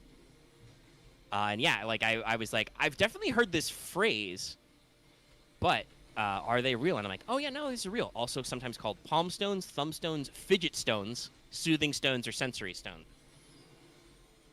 So kind of like, they're very common in a couple of cultures to kind of work back and forth, and even now I think it is actually used in some modern therapy to like give you something to fiddle with, and I'm like, that's neat. I also know that there's also another Greek tradition of worry beads, which are kind of like a prayer bead thing that you kind of jangle around. My immediate thought was, go on Amazon and see, can you just buy a worry stone? You can. These are the most. So we're gonna pivot completely away from Gensekai and talk about funny Amazon listings, Lucky. Okay. Because these are hilarious because every single entry is like all the dumb search engine optimization shit, right? Oh. Like it's like every entry I've done the search, so it pulls up Crystal Miracle, beautiful lot of 9 gemstone worry stones, Reiki crystal healing wellness gift, metaphysical thumbstone powerful. It keeps going. Another one is Crystal Tears, Tiger's Eye, Gemstone, Thumb, Worry Stone, Chakra Healing, Pocket Palm Stones, Crystals, Therapy, Geometry. What? Like, it's just all the buzzwords. That's search engine optimization. Yeah, it's so funny. Personally, I don't know if I'm really, like, I do occasionally fidget with my hands, but usually I prefer to, like, tap or rap, and sometimes I fiddle with pens. I own a fidget spinner. I do not use it a lot. So I'm like, I don't think I need to spend $5 to $10 on, like, as cool as some of these are. Like, they've got, like, Tiger's Eye is obviously a very cool gemstone, red jasper. They've got some, like, dark colors. Mm-hmm. I'm like, that's not a big deal. Though, there also are some, like I said, the Greek worry beads concept of just, like, it's a little bracelet thing you can, like, kind of swirl around, let the beads fall, let them rise. That's kind of cool. But also doing that research about that and while writing about runestones in the context of Gensekai, That also reminded me that that's a thing I also don't own is a set of runestones. And I've been thinking to myself, oh, I should pick up some runestones sometimes. I should learn how to cast runes. In case you guys forgot that, in addition to all my like mythology and folklore reading and writing, and all my my creative writing nonsense and story structure stuff, Omega's also super into the occult. I'm very occult. Very. I've never owned a spirit board, but I have touched one before. And I hopefully you know by now, but if you don't, I would like to remind everybody that I own a deck of tarot cards, and I do read tarot. It's not that hard. It's not that complex. Actually, I don't know. I mean, memorizing the images and the meanings can be a little complex, but actually, like, it's mostly just cardomancy is just card dealing. So I've always I've been fascinated with this kind of stuff. I'm like, oh yeah, I could get some rune stones. And that's an interesting thing to like search on Amazon, because some of them are like actual authentic, like, here, black onyx rune stones. Others are like, yeah, here's some runes, the Futhark runes in wood. And some are just like, oh yeah, no, these are resin polymer. I'm like, oh, neat. Like, some of them are like authentic, like, natural materials, but others are just like, yeah, if you just want to cast runestones, we can just hook you up with some synthetic stuff. I'm like, that's cool. Before I made such a niche rando purchase, I would definitely have to do my research to make sure I was getting all the elements I need to do to actually cast runes, but I wouldn't mind owning some runestones. That's neat. The concept of warrior stones, though, is kind of cool. Like I said, I don't know if I need one, but, like, I don't know, Lucky, I know you also own a fidget spinner. Do you feel like you're a hands anxiety kind of guy? No, I'm much more of a bouncer. Like, when do you pace a lot? Yeah, I pace a lot. Yeah, I'm a pacer as well. Yeah, like, and if I have to sit down, I have shit shook into houses with how hard I will fucking bounce my legs. Yeah, we have creaky floors in this house, and I've gotten comments about my loud pacing. Yeah, no, but like, cause usually I'll have my hands occupied with something. Like, I'll have my phone. Yeah, like if you put something in my hands, like right now I'm holding my tarot deck and I'm just subconsciously shuffling it, but if I didn't have this tarot deck in my hands, I would not be shuffling it, you know? No, you probably have something else in your hand, be doing something like honestly, like, I don't need a fidget spinner because I have a phone. Like, that's another good one, yeah. Like I've been known to spin my phone around a bit, or, like, pass it back and forth, or I'll just, like, be scrolling through something, playing a gacha game or something if I'm distracting enough. But no, my usual anxiety act is to walk around and make sound effects. That's Lucky. All right, so we'll skip company mandated worry stones for now. It'd be funny though if anybody needs any time to relax, wiggle the stone. Another big thing for me to just kill time and energy, or if I'm like I have energy that I need to work out with my hands, I used to bounce balls a lot, but my current room is carpeted. You cannot bounce a bouncy ball in a carpeted room. It just doesn't work. So sometimes I throw balls and catch. That's a lot harder, and the rhythm's a little looser because I never developed the skill to juggle. But I can bounce a ball off the ground and catch it pretty easily. I would probably throw it at the ceiling, but one, I have a ceiling fan over my bed, which would probably be the best place to like kick back and throw something at the ceiling. And also, like I said, I already get noise complaints about the pacing. I just like you get a lot of these little things when you live with people. You can't do some stuff because you bother them, and you shouldn't be a bother. Because like this is a thing. Like I said, I've lived in this house for like 4 or 5 years. Definitely the entire length we've been doing the channel stuff. So like, I haven't seriously done a lot of ball bouncing since then. Do I miss it? Not really. It's just a thing I do to kill time. Is I'll sometimes bounce a ball. I'm going to put my tarot cards away, but first I'll draw a top card. It's the 10 of Staves. It's a dude carrying a huge bundle of sticks, and it's very heavy. That means that there's a lot of work ahead of us. Yeah. By the way, just also, if in case you are a tarot nerd, and doing like alternate tarot arcanas and stuff and tarot decks has become very fashionable in fandom these days. Interpreting all the meanings and stuff. But I have a pocket Rider Waite, which is the very iconic tarot set with the classic drawings.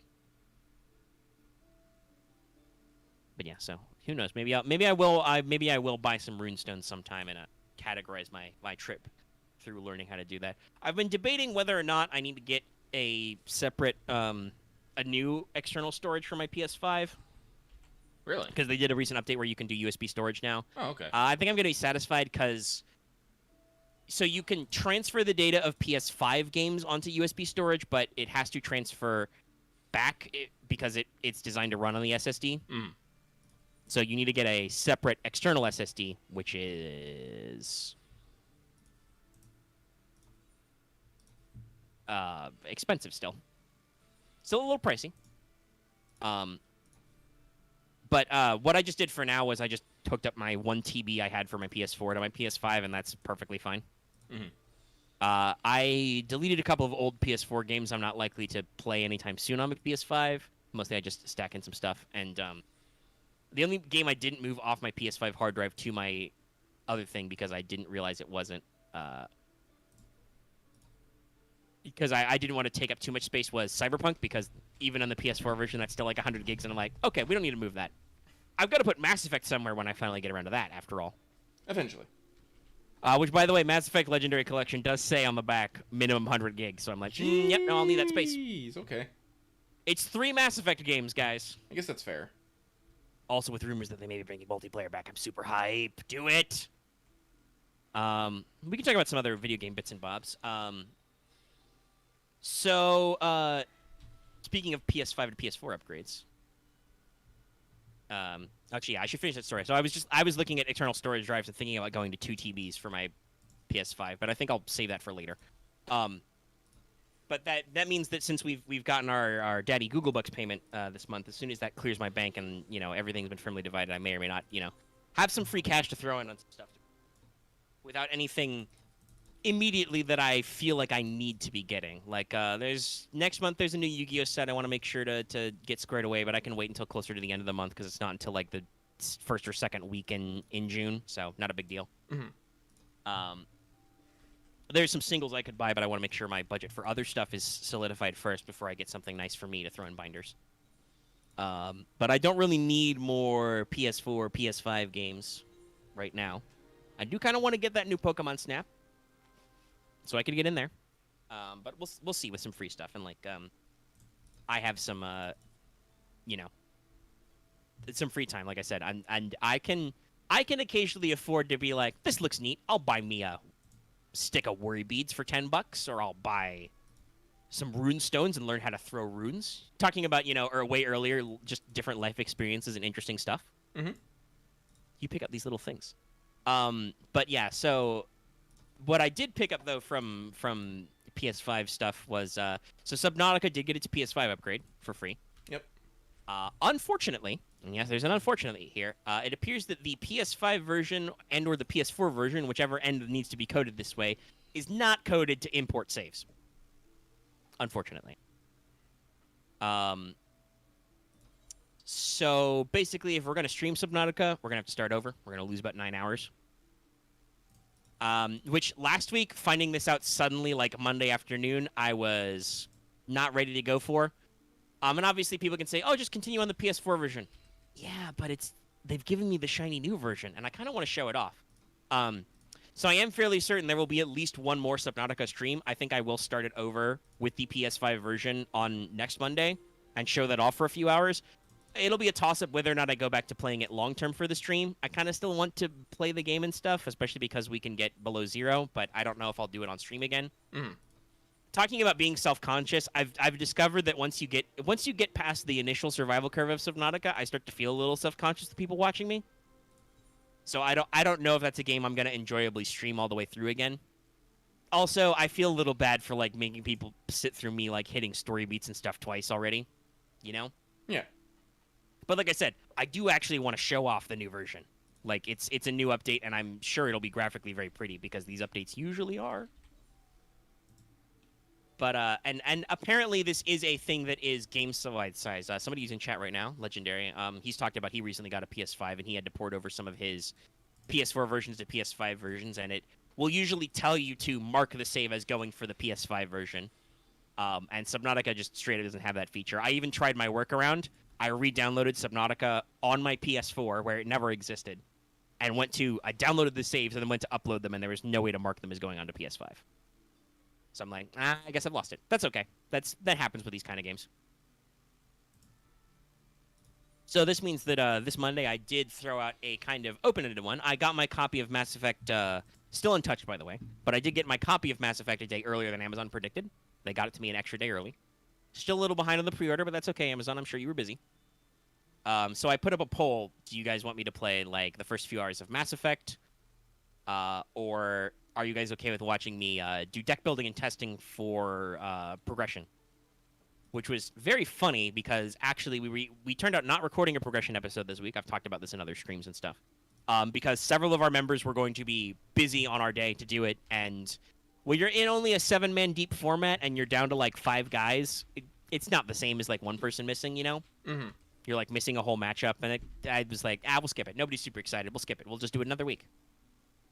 So I'm glad that I did actually get that stream to give people that card game stuff because they got their content this week. But it was funny that like on Monday I'm like, oh man, I haven't really had time to like play test my decks, and work out that stuff because we're coming up on Monday. And then we didn't have to do it that week at all. But it was still a fun stream, so I put it to the vote. That one won. I did some deck building. I did some testing versus people. We got to hang out. Tuesday night, because my Dungeon Master Vesper wasn't feeling well, we did not do D&D. Oh. Also, Dallas wasn't going to be available at our usual D&D time. He came in way later. He was in the stream I did that day, but Vesper wasn't feeling well, so we skipped D&D. They didn't have time to prep. Mm-hmm. So we tried to do more Fail Portrayal, our regular... Well, I call it regular. My guerrilla streaming series where I get my Yu-Gi-Oh! Friends on stream to yell at Yu-Gi-Oh! Card art.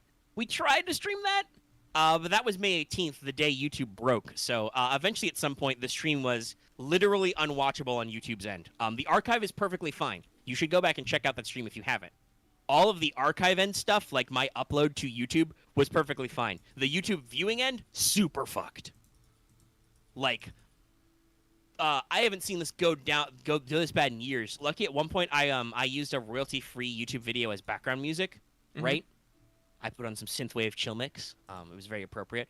At one point, YouTube autoed me down to 144p on my wired connection on my PC. Jesus. 144p. That's how bad YouTube was that night. It was really fucked up. And I actually tweeted about this, and some people got back to me like, yeah, no, it's fucked everywhere. So, like, yeah, YouTube was just broken that night, so unfortunately we didn't get as far in the stream as we will, but we will return to it as soon as I find a schedule for those motherfuckers. I would say maybe we could squeeze it in Sunday, but last Sunday we gave for 6 hours, so who knows how long we do things. Yeah. If the format goes fast on Wednesday night, we can do it. Oh, you mean that Wednesday? Well, I knew because Vesper wouldn't be there and Robin wouldn't be there. And Marth wouldn't be there, it would be kind of lean. I thought about it, but nobody really brought it up, so I was just kind of cruise control. I'd play more Naruto. We'll schedule it and we'll find the time. We're always finding time for stuff. But yeah, so like I said, if you haven't seen it, we did get it uploaded, and quite a few people have watched it.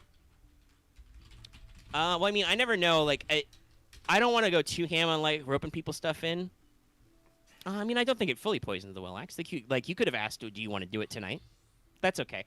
I would say that, like, if you get over-insistent about over-bringing it up, that's what kind of turns people off, because it feels like you're getting too pushy. But, like, mentioning it at least once is okay. But it also seemed like people were busy. Like, I think Loth got sucked into more Final Fantasy XIV with Lucky. Mm-hmm. Actually, I think he joked about getting in trouble. I don't think he was actually in trouble, but it was one of those nights. It was either the stream or the card game. Well, they were both streams, but it was either the deck-building stream or the Fail Portrayal stream. Where he was like, oh yeah, hold on, sorry, Lucky is yelling at me for not getting into 14. I'm like, did you double schedule? Did you double book? But yeah, so like people are all busy doing their own things. I don't like to be too pushy about trying to string stuff together. We'll definitely get back to it, and like I said, we could maybe grab some of those people on a Sunday, but gaming was interesting. It was fun. Took a long time. Yeah, it did. I think I don't remember if it's on mic or not, but at one point you said as we wrapped up, oh yeah, I was supposed to be in bed like 10 minutes ago. Yeah, I know. I'm pretty sure I did. Yeah, I think that got in the final version. Yeah, we haven't. I don't know if there's too much to talk about other than the way it got structured. Like, it was pretty interesting because we did a full blown session. We did 3 hours of recording, right? Right. And you can track this in the video version because that's not edited down. We do a full 3 hours of the usual gameplay stuff, and then it's like, okay, there's gonna be a boss fight here, guys. Are you guys okay? You guys ready to go? Yeah, okay. And then the boss fight takes 3 more hours. So we gamed for like 6 hours. I mean, there was a decent amount of denouement after the actual fight, but it was very funny that was kind of like we had a perfect cutoff moment, and then we were like, nah, we're fine, and then we went for 3 more hours. Like, honestly, if I hadn't had, debatably fun. like, here's the thing, if I hadn't had to go to work the next day, I'd be like, no, fucking, let's keep going. But life. Well, the session was already winding down when you like had to get out of there fast. It was just it was a work night for you. Been a long time since I ran a game session that lasted that long. Like, arguably, I've hung out longer with my D&D group, but usually that's at some point we stop playing D&D and we're just shooting the shit. We're not playing D&D anymore. This was just 6 straight hours of game time. Also, yeah, Axe got his ass kicked a little bit. He talked about this in patron chat. That seems like a slightly backhanded Axe compliment. We play plenty of D&D. I think we're rooting through the woods. We've been a little sketchy. Next time we're going to have some interesting fights, though, ahead of us, so... Listen, there's only so much cheating you can do in D&D.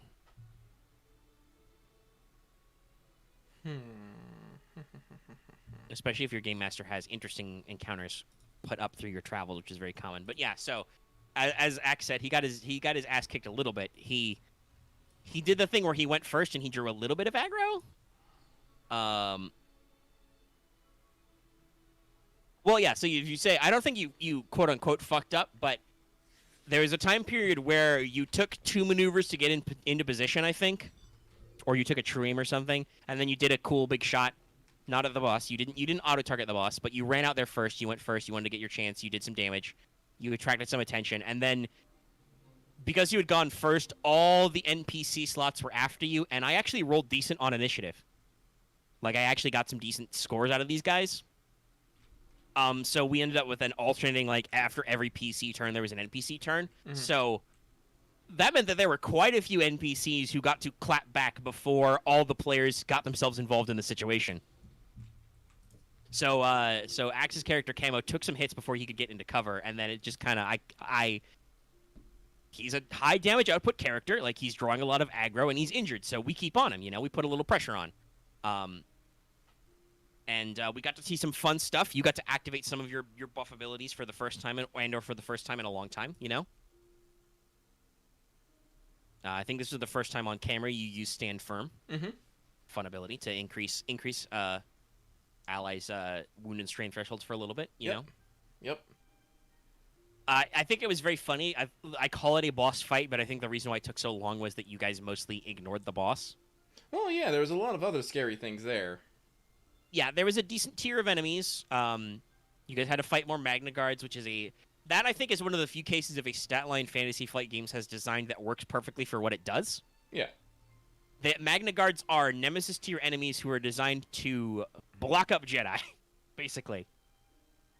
Like, if you leave them alone, they can probably put some pain on you, but mostly they exist to not die in a single hit and also have the ability to, like, live through a few hits and just generally distract you. I don't know if either you or Wevu actually got hit by any of them trying to attack you, but they were able to keep the pressure on you, stay engaged with you, and tank most of your hits with parry, that they did not immediately die, so you guys felt kind of obligated to stay in the crux with them. So they locked you down pretty decently. Until, Wevu got full serious. Mm-hmm. Deeps. Deeps. Wevu's a major Deeps character. Mm-hmm. Honestly, everybody is really Deeps in their own way, but that's because of arguable flaws with the way certain character progressions go. Our campaign would be wildly different if more people had non-combat specs. But we're running a Clone Wars game, so that doesn't make as much sense. Yeah, fighting is important. You're fighting a war. That's kind of why I decided to be really good at punching, even though I just want to go around and yell at people to make stuff and do stuff. Well, and you were able to sorry, yawn. You were able to blend yelling at people and also punching stuff very well. Mm-hmm. You made those two really work for you. But yeah, so the boss, I took a different Kudo boss design, and he had some tricks to avoid getting damaged, and he literally flew around and double shot guns, and at a certain point, he did an attack with his guns that did no damage. Mm-hmm. So I was like, okay, that's fair. He did get to blow up some guys with grenades, though. And then it was funny. The moment the Jedi actually were free and focused their attention on him, he died. Now, admittedly, that's because Webu went for all stops out. Like, Marth busted out, I'm going to saber throw, I'm going to saber swarm, I'm going to do all the stuff. Let's go. Also, dear Fantasy Flight Games, why do you do this to me? You've completely fucked up hard points, but jury rig auto fire exists, and also you can saber swarm with the saber throw? What the fuck? Now, maybe there's something buried on the forums that are now defunct and archived where you can't actually saber throw and saber swarm. Nothing in saber throw and saber swarm says that. What saber swarm says is you can take a maneuver to increase your linked rating by your force rating on your next lightsaber agility test. And so they also have a talent, Taru training in that talent tree that lets you swap agility instead of brawn for your lightsaber attacks. Yes. You know, pretty typical stuff. Lets you build your Jedi the way you want to build them. Very cool talents in these talent trees. So that means that if you have that talent, saber throw, which is a lightsaber combat check using a lightsaber as a ranged weapon, is still a lightsaber agility check. It still uses that stat pool, which means it's eligible for saber swarm. So they may have clarified, like, that's not rules as intended on the forum somewhere, but rules is written. That's absolutely how it's written. And I'm like, well, that be how it be. We'll go with it. You can. The rules say you can. Okay. So that's where we went, and it's very nasty. Getting a lot of extra hits in there with that big lightsaber swing. Much. Well, I kind of like this design on the way Marth's written Webu's character. One of Webu's motivations is literally honor in battle. Mm-hmm. She has an honorable code of conduct and doesn't like to... She likes to fight enemies on equal terms, right? And doesn't like to go out of her way to, like, overkill enemies who are obviously not as strong as she is, or, like, you know, like if an enemy is engaging her in a melee fight, she won't go to range, right? Mm-hmm. She will get close and engage. So it works out pretty fun for these options. But that he was literally the last guy standing, and it got to the point where the only targets he had were you guys engaged with the last of his allies. So that was when it was like, hold on a minute, are you acting dishonorably? Die! He died. She probably could have just angry otter barked at him, and he would have died anyway. But yeah, he got cut into like 4 pieces and died. Well, technically, as a nemesis, he could arguably be reconstructed, but somehow I doubt you guys are going to let him get away with that. So I don't think he's coming back. Probably not, no. But yeah, we had fun. Mm-hmm. I don't know if we have to, like, dissect the session too much. Do you have any moments from the session you really want to, like, call back on our podcast here? Well,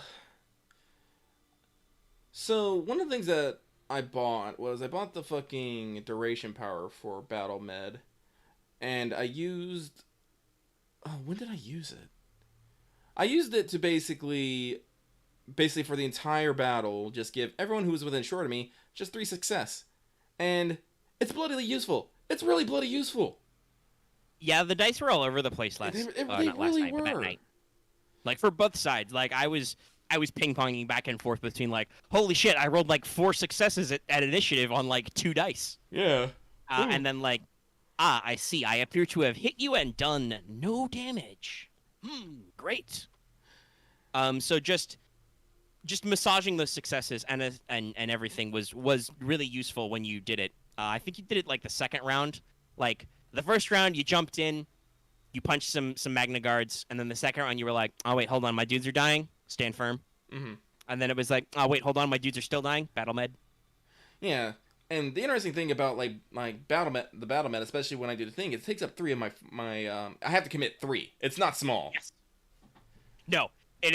This is one of the few cases of where I think this power and this upgrade is sufficiently balanced. Mm-hmm. Like, you have to have a big force rating and be willing to give it up to do it. Yeah. And basically trade your force flexibility for just, hey, everybody, we're just good at stuff right now. Just do stuff. We're good at it right now. Yeah, I know. You know? It's like, so, like, yeah, I went from, force rating 5 to force rating 2. And I'm like, and it really sounded like in this battle, like, my job was just to keep the buffs up and to distract one of the Magna Guards. I was doing almost nothing to the Magna Guard. It was like, yeah, let's just parry and block everything for a while. You had a very, like, anime stuntman type fight where, like, there were a lot of hits landing but not sticking because you guys were just parrying back and forth. Yeah, I was, like, using all my advantage just to keep healing strain. And it's like, I'm thinking about, it's like, yeah, no, this is kind of the thing I originally wanted Arma for, of, just stand around, do buffs, support stuff. It's just, I also realized, though, that, man, sometimes those dice will just get you, and people will go down quick. I was like, shit. Because this is one of the reasons why I decided with Arma, I was like, okay, I'm just going to become a punch priest. Because if I didn't have some way to maintain damage up with, like, everyone else in the group, that, well, my, I wouldn't be able to, stand with them, I guess is the best way to put it. It's like, I would not be operating as efficiently. Because, like, you talk about how, like, you consider me one of the second highest damage dealers in there. Usually it's because I can, like, throw a fuck ton of success behind my punches thanks to the Force. Like, actually, Force dice are bullshit. Yeah, no, yes, because... Well, yeah, we both agree on that. The way the Force dice works is, unlike every other die in the narrative dice system, there's not actually downsides. Dark side pips aren't actually bad. No. Like, yes, they have a cost to use, but you can still use them, and depending on where you are in your game, the cost doesn't matter. Like, yeah, if you're, like, teetering on the lower end of morality and you're about to fall, maybe you wouldn't consider it, but that's, like, for much more morally ambiguous campaigns than ours. But yeah, so, like, you can throw a lot of success with Force dice. You have a high-level talent in Martial Grace that lets you add flat damage. I don't necessarily... Like, here's the thing, like... Because... I don't, like, here's the thing. I don't always add Martial Grace. Because, one, it has a cost. I have to actually pay strain to do that. Take strain. But no, you can still... You can still get in there, and you are able to put a lot of damage on target with your primary weapon. Yeah. Because, like when we started out this game, when I was going to stick to more in a sense, we had, because I don't remember, but, like, I don't remember when, but, like I said, Axe with Camo started going for big numbers, like, immediately. Well, he picked up 2 default pistols, which the clone default pistol was pretty good. Again, the talking about scaling and stuff, the FFG Star Wars game isn't necessarily written to scale, so they did not necessarily adjust stat lines very well for clones actually being the baseline. But so he was dual wielding 2 guns, and he was able to use that very efficiently to get extra hits in, which is extra hits are a big deal because you usually only get 1 attack action per turn. So if your attack action can hit multiple times and multiply your damage out, very powerful. So Camo was our character who did that early. And he got a lot of flack for it, both in and out of character, but it was kind of his thing. I think our only other technical high damage outputs was usually Cavis by comparison, because Cavis would actually try and lightsaber people. I don't know when you decided to just punch people, but it was moderately early on. Yeah, because it was that, and then the feeling got, like, compounded when Boots picked up, what was it, Deadly Accuracy? Yes, these talents that don't exist in Genesis because they're bullshit, where it just like, yes, I just get free damage in this skill category. Yeah, and like, and once he got that, I think he, like, I don't know if it was before or after that, but he went straight for getting, like, heavy weapons 5, not heavy weapons, ranged heavy 5. So he would get, like, and Loth has an interesting way to, like, we can't discuss this without discussing. Loth has an interesting way in which he spends EXP. Yeah. He usually sits on it for a long time, and then he buys a lot of stuff at once. Like, he's not satisfied to just go, like, he's done this occasionally, but not typically will he plan to go, I'll just buy 1 point in this. Okay, now it's time to buy 2 points. Usually, like, I have a shitload of XP. Hold on, I want to get reasonably competent at this right away. I'm going to go ahead and buy 3 in this. Yeah. Oh, I've had 3 for, like, a month or 2. Let's just go to 5. Yeah. And so now we have Loth, who when he levels a shotgun at someone will, just blow someone's legs off. on a fairly reasonable answer because he has 5 in the skill to do it. Yep, which means he gets a free extra 5 damage when using that skill. I mean, 5 success, but yeah, 5. He gets 5 damage basically. Yeah. So that's why I'm like, yeah, I know I need to be able to do at least something really good combat-wise. Otherwise, well, I don't feel good. Like, this is I think this is more of a me thing. It's just like, I want to be able to have my own spotlight in combat and not just be in the back playing a fucking instrument. Yeah. So you don't want to devolve into that Bard cliche of just being in the back like, hey guys, we're gonna play a Song of Valor. Yeah. So that's why I definitely also, like. That's why I definitely like typing. That's not a condemnation of how you play a bard. A lot of bards in 5e are actually not that. Well, yeah, but you've had multiple opportunities to take it as well. Like that, I want to say this is not a thing about characters. This is a thing about like the way the game system is designed. Mm-hmm. I honestly think that the deadly accuracy talent probably shouldn't exist, but it does, so we deal with it. Like it's part of the oeuvre. This is why it was stripped out of Genesis. Like, I appreciate that you got it for your alternate sources of damage to kind of beef them up rather than go with your mainstay source of damage, which is to draw a pistol. Mm-hmm. And so... But if you got it for ranged light, there would be nothing to... like, there really shouldn't be that much to complain about because it's a talent that exists. You want to buff your ranged light, you can do it. Mm-hmm. I think you don't need it to be good at it, though, which is why it's okay that you padded out some of your other damage type sacks. But... So, yeah, no, like, but... Again, like, in this fight, like, it took honestly, it took a real long time. Like, I've been asking myself, if I had not done the buffing and just started to go ham on things, like, would we ever resolve it faster? Like, what would have happened? Because, like I said, there was probably a little bit faster, but Magna Guards are still decently chunky. Mm-hmm. Like, you may have gotten that guy down a couple of extra turns, so you may have turned to, like, minion groups or rivals or something sooner, or maybe focused the boss on, like, lighter damage. Though, to be fair, the boss was deliberately written to be a little chasey for the Jedi to do. Like you guys had to switch to alternate attack forms to get him because he could fly and shit. Like you would have had to use your Far Strike and Webu obviously had to saber throw. Mm-hmm. That still worked out well for her, but you know, it was different. It was a different kind of attack. So yeah, it probably would have gone faster, but I don't know that it would have necessarily gone that different because you. Did you uncommit your force dice? I don't even remember. I don't think you even had to bother because you don't actually need to spend force points to do Far Strike at short. No. But like because it evolved really into 2 separate-ish combats. Like the 2 Jedi blocked up the 2 Magna Guards and kept them from doing anything, and they kind of kept you guys from beating up other people. There were some human mercenary mooks and their officers who were fighting our 2 clones, and then the boss really just did whatever he felt like at the moment. Mm. Like, he got a free opportunity because nobody else was engaging him to take some early pot shots. At Axe while he was unprotected. That's where he got a lot of his damage in. Mm-hmm. You know, he took, like, a double hit because this guy was dual-wielding auto-fire pistols, so he could do a lot of attacks per round if I felt like it. Like, they were very low-damage guns, but he could stack them a few times if he needed. Mm-hmm. So, like, your 2 cloney boys jumped in and got behind cover and engaged in an engaged firefight with these mercenaries, which ultimately they decided to... Oh, yeah, no, you ate an early crit axe that really fucked with your action economy. It's funny how that works.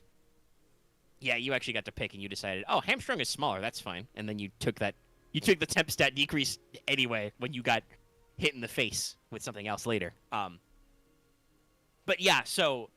They kind of shot back and forth, but these guys are very robust at range, so the enemies who are supposed to be smart did what any smart enemy would do, is they close to melee, and that was not super great for X's character. He was not in the best position to survive because he'd taken some early beats, so he went down. He actually passed out. First character to go below his wound threshold in a long time. Mm-hmm. And so that kind of, like, made some interesting things kind of happen with our back and forth. These guys are really rowdy. Sorry, I'm just looking at the screen. Yeah. I saw a guy with a really smug face, and now there's a bunch of Final Fantasy pirates lounging around, yelling, being rowdy. Anyway, so like that kind of affected obviously you guys' action economy, but also enemy slots were dropping at this point. So it kind of was a back and forth. Like I don't know necessarily how you deciding to fight harder rather than buff would have gone. Axe would still have gone down because you gave him like 5 extra wounds or something. Mm. So if you had not buffed him in that way and just punched that round, he would still have gone down. Mm-hmm. You may have eliminated more minions yourself, but also that means your allies would have had less successes to roll as well. So I don't actually know like how it would have gone. It's an interesting question.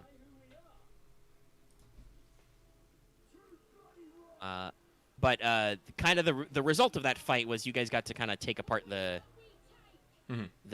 thing a little bit and study it and realize there was a lot more to do, which is why we still abridged the session there. Mm-hmm. Let's see. Was there anything? Well, if there's anything more you want to talk about, obviously bring that up while I ruminate on things and scratch my sideburns. But let's see. Let me think about. Let's see here. We did a lot walking around. Like, honestly, like, we had started out the session joking, like, we're going to try to Metal Gear Solid this stuff. And, honestly, I do think we actually did get some fairly Metal Gear Solid. Like, I think we had, like, 2 encounters. We actually, snuck up on our opposition, which is actually something I don't think we've ever actually done. Like, usually, like, we will, Usually we will sometimes ambush guys, but usually when you fight, period, you guys go full loud. Yeah. No, like we actually did those. Like, we would actually start in stealth, and we would just make movements so we can get engaged without them noticing. And then, then we could just be like, shapow! Just, like, hit him from melee, like, immediately. And we did realize that at this point that we might have messed up because, Loth and Marth do not necessarily have the quietest melee weapons, or... Yeah, you guys had to do some scavenging because Mars didn't bring a spare melee weapon. Yeah. But no, it's like I was actually really enjoying that tone, and then we got, like I said, the boss fight got. You got to a boss room. Yeah, we got to a boss room, and it was pretty intense. Like, I'm not fucking around with these. Like, I have accidentally made some lackluster boss fights. This guy was not lackluster. There was quite a bit of challenge to the way this was set up. The enemy did things, and he had ads to buy time so that the players didn't immediately gang up on him. Mm-hmm. And it worked out. It will at the very least be very memorable. Mm-hmm. Yeah, it definitely stands out. I'm just trying to think. It's just like I'm excited about it because we have basically 2 other segments to get through. Because, well, why not? I know I formatted it like.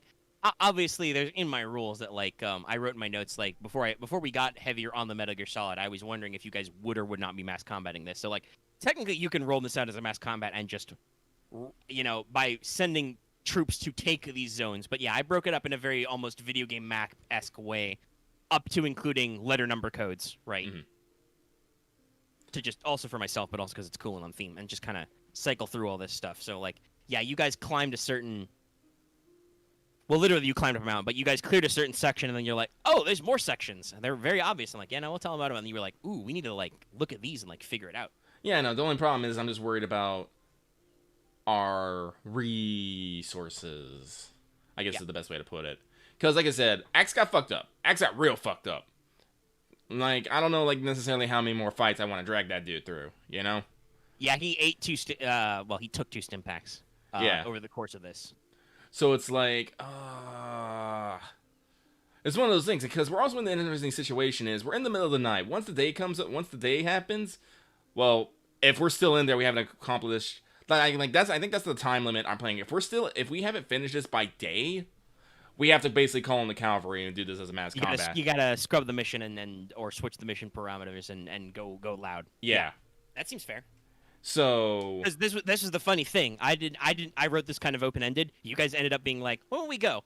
Dusk sounds cool. Let's swim up into dusk. So yeah, you guys have been kind of working in the night shift, and I did leave some notes. So yeah, it's kind of so if day comes and then all of a sudden they find out they're under attack, everyone goes loud. Our small force is probably not going to be the best equipped to handle it. So we're like, no, we're gonna have to like call in some forces. Like, actually... And I do believe last we left off, in case everybody remembers, you talked about... Because you guys... The boss arena was also the command center of the base up in the mountains. Mm-hmm. So you guys took out the boss and you took that room. So the plan is to call up the last of your guys in reserve, because you guys technically had an extra, the rest of an LAT's worth of clone swimmers to get up there and basically call them up, have them, take the elevator up through the mountain and have them hold down the command center while you guys go about your exploring. Mm-hmm. Was where we hypothetically last left off. Yeah, so... Yeah, thinking probably going to see if we can make a call to get maybe some more dudes on standby to... I don't know, how long would it take troops to get here? To get to... So I think you are close to the Canyon Air Base. That doesn't have a lot of, like, ground troop deployments, but that does have forces. But I believe, like, by flight, you could have people, like, build up at your Mount Ironpaw base, like, overnight. Mm-hmm. Because remember, fun fact for everybody at home as well. The planet we're on, Soholiv, that I made up, it has 28-hour days. Yep. So you've got extra 4 hours. So you usually have like 2 extra hours of night-ish. So, yeah, I believe we've discussed that you can fly from the main Republic base over to that northwestern corner in about 6 to 8 hours. So you guys could, if you're flying as the crow flies, which is very easy. It's why we fly a lot of logistics, guys. So you guys could probably have that built up and ready to go by that morning time limit. Yeah. If you call right now. That's probably what we're going to have to do. Because you guys have been... I think you've basically been... I was about to say fucking around. Not literally fucking around, but you guys have been fucking around on this base for like an hour. Yeah. Poking things, climbing places, doing stuff. Because we have to take it, like, with bodies because we have discovered that, no, there's actually a lot of production facilities in here that'd be really nice to have. It's a very nice base, yes. It's a very nice base. I like these things. Curse Omega for, stimulating my desire for having nice bases. Hey, it's a nice base. It's got cool things. Mostly I just think about, okay, we need a cool base here. Why is the base here cool? What's in it? Well, obviously, it's got to have some value to them, right? You don't build bases for no reason. And then it kind of goes from there, like building fun obstacles and building, understanding why we're there. Why would you be camped out in an island volcano base? I don't know. Maybe it's a volcano's full of minerals that you need. Stuff. Cool.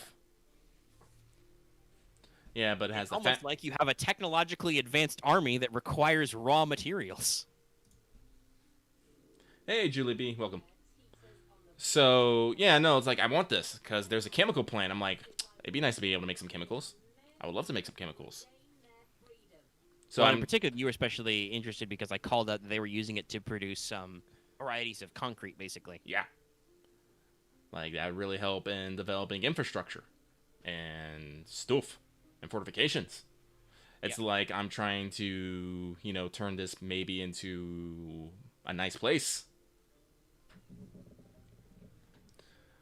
Like, for no particular reason that might not become apparent in, I don't know, some future engagement. I don't know.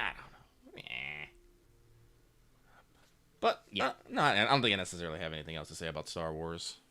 All right, so I wanted to cycle back because I did talk about streaming. So I wanted to mention, like, that's kind of a thing that I am still a little open-ended on. I don't know what I'm going to work there on. Like I said, next Monday, I probably will stream a fresh game of StudiOmega on PS5 to show off how and see for myself how shiny and new the graphics are, stuff like that. I don't know if I'll continue that because, like I said, I do feel kind of self-conscious, not only just struggling my way through the game on my own, but also just showing people stuff I've already shown on channel that, it's just a me thing. It irritates me a little. Mm-hmm. So I don't necessarily know what my next big stream target would be. I could also still stream Mass Effect Legendary Edition because I haven't started it, but that would be very much like when I occasionally streamed Spider-Man, where I would definitely, once I start playing that game, I will be playing it in my free time and not on stream. Always. So, I don't know how that would go over with people. And I can't guarantee that I'm going to hold off until a Monday to start playing because it really do be like, hey, when I'm caught up on these Naruto games, which I am working through at a clip, guys, I will be like, fuck yeah, time for Mass Effect. I'm ready. Hell, I don't actually know. I may start intermittently alternating the two games because I'm a crazy man. Like, So yeah, like I don't know necessarily where we are with streaming. I do want to keep streaming. Maybe I'll take a couple weeks off and focus more on community stuff. Stream some card games, stream some more Jackbox stuff. Loft pointed out us a new free game last night. I think we actually talked about it on air. What's it was called? Something phone? Grayson phone? Graphic phone, whatever. Something phone. Anyway, it's basically like it's like if the Jackbox game Drawful was also a game of telephone. Like you're supposed to come up with funny phrases, then somebody has to draw what that phrase is, and then a third person has to describe the drawing or try to figure out what that phrase originally was. So it is like playing a game of telephone. Mm-hmm. And they say to do it in like a Discord or live chat call. Mm-hmm. And it's just in browser for free, so that would be pretty easy to set up a stream on. So maybe I'll check it out on stream, someday. Yeah. Stuff like that. I know Lucky said, I think it was on a WhatsApp. Lucky said that, if oh, hang on, I think someone's calling me. You're free most nights. Okay, he's getting a call. I'll keep going while he's getting a call. It's a big deal. But real quick, because I was going to say that Lucky definitely said this at one point where he's like, oh yeah, if you need an extra person for Jackbox, let me know. And I'm like, yeah, okay, I can pull him down for like if we were going to do some stuff. So yeah, it's all kind of an open-ended. I don't have any games that I feel super like dedicated to streaming right now, so it's an open-ended thing for me. Yeah, Lucky only gets calls during stream. This is canon. Like obviously somebody brought this up earlier. Next month, Final Fantasy VII Integrate is coming out. I do hope that they remember to program in the special, upload saves to PS5 version, because that's a game I am not playing. Well, okay, I may technically play it all over again in the PS5 version, but that's not a game that I'm going to eagerly be like play literally every moment again. I would prefer much more to skip around and try some fun specific stuff in the shiny graphics. They clashed bullets. That is very anime. I love it. Right in the leg. Also, I'm glad to see. I feel like this is slightly more common with Japanese fantasy settings, but I do appreciate that there's no fantasy gun control here. That's very common in Final Fantasy, actually. There are a lot of classes built around being like gunners and bombers and stuff. Like, these guys just have guns. Yeah. It's the captain. And he's pissed. He's also got huge arms. Hello, I am big. But yeah, so like I said, we may do some filler stuff until I can figure out, maybe do another round of the Among Us. Among Us. They're introducing some new colors soon, I believe. They're working on an update for that. So, just fill some time until I find a game that I'm like, yeah, I feel excited to stream that. Mm-hmm. Who knows? I mean, I did transfer my data for the Yu-Gi-Oh! Link Evolution game. It may have been long enough that I can go back to yelling at card games every Monday. I much prefer, though, to record me yelling at card games with friends. Yeah. Like, I know I talked about I might do some streaming on the side here, but I haven't really found something that has tickled my fancy yet. Like, mostly... Listen, I don't play... I'm still playing my Nier, but I'm playing it slowly and surely. It's not really in... And I'm doing a lot of the, farming for mats, doing side quests. I'm not necessarily pushing on with story beats that quickly. Yeah. So, like... And that's something I want to do, like, on my own time and not necessarily feel pressured through streaming to do it. But, yeah, like... that's the thing, right? Like, finding a good streaming game is not finding a game you want to play. It's finding a game you think you can play entertainingly on camera and at the pace of being on stream. Yeah. So yeah, and like other than that, I just have, Final Fantasy. Like I'm horrible. I still haven't beat fucking Strikers because honestly, like it's like my mind's all about like Nier and Final Fantasy right now.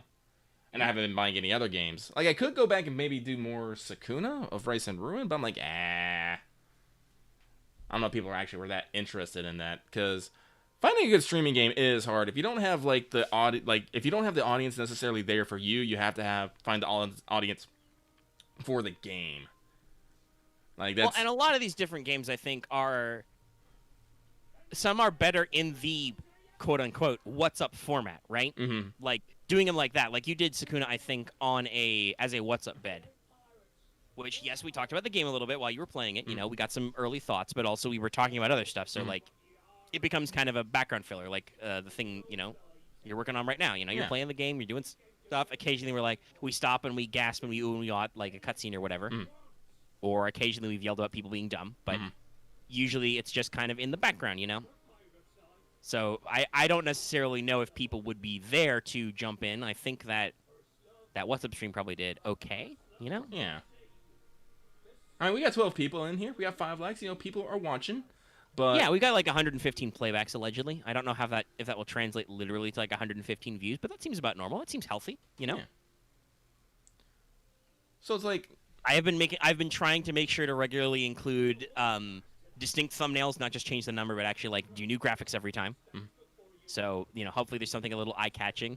I'm sure some people clicked on this thumbnail just because it's got the robot me with the super bug-eyed Sharingan look, because that's the only way you could find those graphics on the internet. But we're trying to appeal to peoples. I definitely like I know it's not static, but I'm actually having quite a lot of fun doing the Fail Portrayal series. Now has a playlist. Because that's just I grab those Yu-Gi-Oh nerds and we yell about card art and card design on stream for a while. Like, that's super low effort to put together. I'm literally like just streaming my MS Paint instance and I copy and paste images into it. But like it's fun. So like that's the thing with like I think that's really got me thinking about stream gaming, like because I just do, just fun funny haha streams, right? It's like it's like that classic does this spark joy thing. I'm like, okay, I like playing Subnautica. I think we had a good rapport on stream, It got people interested enough to do the super chats and whatnot, and people seem to be having fun. But also we got a little bit of a backseat thing going on, right? At some points too. So I'm like, I don't know if I really feel like super enthused to stream this. What do I feel enthused to stream? And I don't know. Sometimes you got to wait on those games to come out. Hell, sometime, I don't know. Maybe I could. I'm pretty sure I can get my data for that. I could, if I ever need a truly chill stream, what Omega would do is I would stream me playing Titanfall 2 multiplayer. That is actually a thing I do to relax sometimes because I do that a lot. I don't know. Would people actually want to watch that? Also, somebody asked, do people even play Fall Guys anymore? Technically, yes. I don't know. I kind of fell off the Fall Guys bandwagon. The game's okay, but after I got my one and only crown so far, I was kind of like, I'm fine. I'm good now. I'm all right. I do think they've done some fun costumes and different stuff. I don't know. I just haven't felt the meme energy to get back in there and play it. I do have Uno installed on my PS5. So I can always, whenever I need to, I can always bring back the Dart game. I could do the story. I could stream the story sometime if people are interested. I don't know. Like, I genuinely don't know if people want to see that, but it's been a while since I've played Titanfall 2's campaign. I could do it. If you guys care and you want to see that, let me know. That would absolutely be an easy stream time for me. Because, like I said, I fucking love that game. Like, Titanfall 2, chef's kiss game. Yeah, I played the multiplayer for a good while. It's just I fell off of it because I didn't have anyone to play it with. And the story was great. No, the story's great.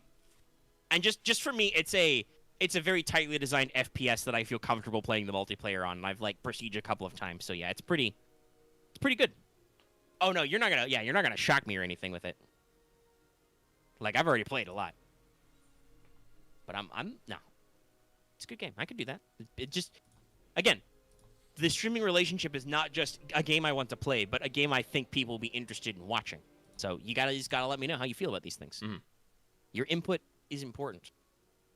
Nobody really complains about Lucky streaming 14 all the time, and I do think some people actually enjoy it. So it's a very easy fallback for doing What's Up. Yeah. Like, honestly, like I said, I was thinking about, like, trying to do something different, like Helltaker, but I was all like, no, I'm going to be horrible at Helltaker, and you're just going to see me basically chopping around. God, even the early puzzles of Helltaker, doing them while trying to carry on a conversation, ugh. That just sounds like a recipe for disaster. Like he's just minding his own business, trying to have a conversation about the nature of humans and society and stuff, and just fucks up a puzzle rep. Fuck, I died. I'm dead. And that'd be happening a lot, so I'm like, no.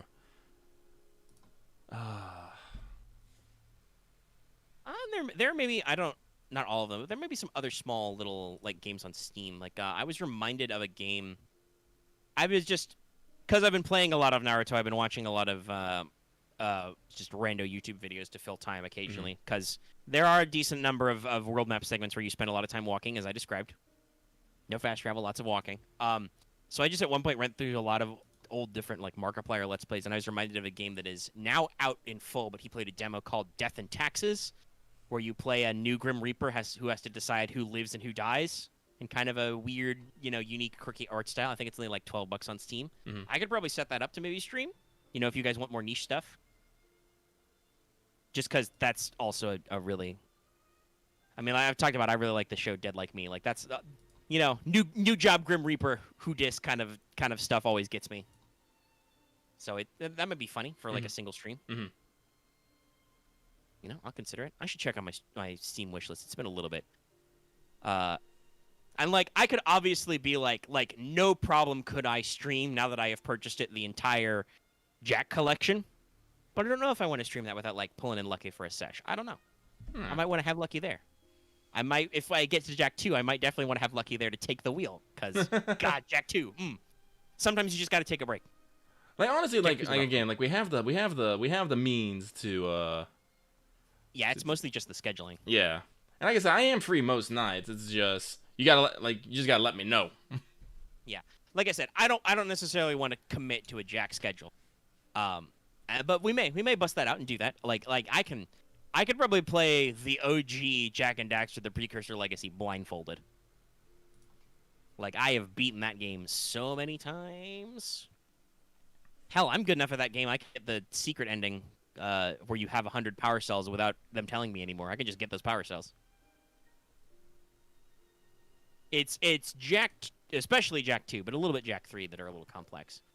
Well, also, I remember Jack X being hard, but mostly I think that's just because I never... Once my first PS3 broke and I didn't have a good PS2 emulator, and my PS2 was also non-functional, I just never had time to beat that game. So I never worked all the way through the story of Jack X either. I think that is unfortunately no longer on sale, but it was on sale for a while, guys. You should have picked it up. I told you to do it. I know you did, and then I went... Honestly, I'm pretty sure the sale ended like that day or the day after, because I went to go look for it a couple days later. It was gone. And I was like, no. It's not super expensive as is, but it was like 50% off, which is a great deal. Technically, if talking about stuff I've bought recently, I did pick up Dragon's Crown Pro for like $5 if you guys want to see me play that for probably the first time. Yeah, I don't think I ever got around to playing it. I've seen people play it. Hey, guess what? I own that too, so... Maybe we could co-op. Mm-hmm. I'm sure that game must have multiplayer co-op, right? Oh, it does. Yeah, it totally Online does. Multiplayer? Yeah. Yeah, it's a side-scrolling beat-em-up. Yeah, I'm like, that's gotta. There's no way it doesn't. And that could be funny as well. Though, I don't know. People didn't... Well, maybe that's because we were trying to do What's Up at the same time. People did not necessarily like when we played... Like, that video did not do well when we played Scott Pilgrim. But also, we were trying and failing to do the podcast in the middle of that. So maybe as a stream title, that would be good. Again, feedback, let us know. I'm pretty sure I'm mostly ready to get on out of here. I think there's only maybe one thing I remember hearing in the week. Oh, what's that up? Maybe we want to bring up. Lucky, I don't know if you heard this, but there are rumors, alleges, that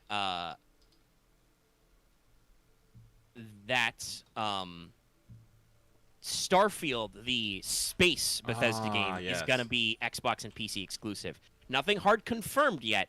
Just rumors that game is going to exclusive. Yeah, I have heard that as well. It sounds a little disappointing. I know that Xbox has talked back and forth about they do or do not need exclusives. Honestly, that doesn't... Well, I gotta be real. That doesn't really bother me that much. Like, first of all, I would not necessarily buy a Bethesda RPG day one. No. I would want to check and see how busted it is before I buy it. But obviously when they do eventually come out with ES6, I'll probably will eventually buy it. And goodness knows if it's decent, I'll probably buy it like 5 times like Skyrim. But I want to, make sure it's functional first and isn't going to like explode itself in a black hole. Yeah, I'm still leery. Core Bethesda games are like still very jank, right? I'm still leery of Fallout 4 here. I'm just like, Yeah, we've got that PS Plus collection. I still haven't downloaded Fallout 4. Though, hey, I could also do that again. Talk about it. I got the entire PS Plus collection on stream as well. I could just download that motherfucker, and you could see Omega play Fallout 4 for literally the first time. And probably yell at it a lot, guys. I was actually thinking about playing Days Gone, because I hear it's not a bad game. It's just not. Yeah, and I think it even came out on PC recently and is doing very well. Yeah. It just got a little bit of a mixed message that Sony wasn't willing to back a sequel right now. Well, that's because it didn't do good at sales out the gate. Like, this is what the creator was talking about. Middling sales out the gate, and it had middling critical response. Like, not bad, but not super good either. Yeah, that's what the creator was talking about. It's like, it's like these things are determined by how well a game sells, not how much actual people like it. If you like the game, buy it. Don't wait on it. Which is weird. It's weird. Well, there's a little bit of back and forth, right? Yeah. Like, if you see a game right away that you're ready to get in there, yeah, you should pick it up. Like And I know we quibbled a little bit on, like, we didn't, I don't think, did you actually, like, have 13 Sentinels pre-ordered? I don't think you did. No. Wait. I think you definitely bought it sooner than I did, but I don't Yeah. remember if you had it pre-ordered. Yeah, no. I didn't have it pre-ordered, no.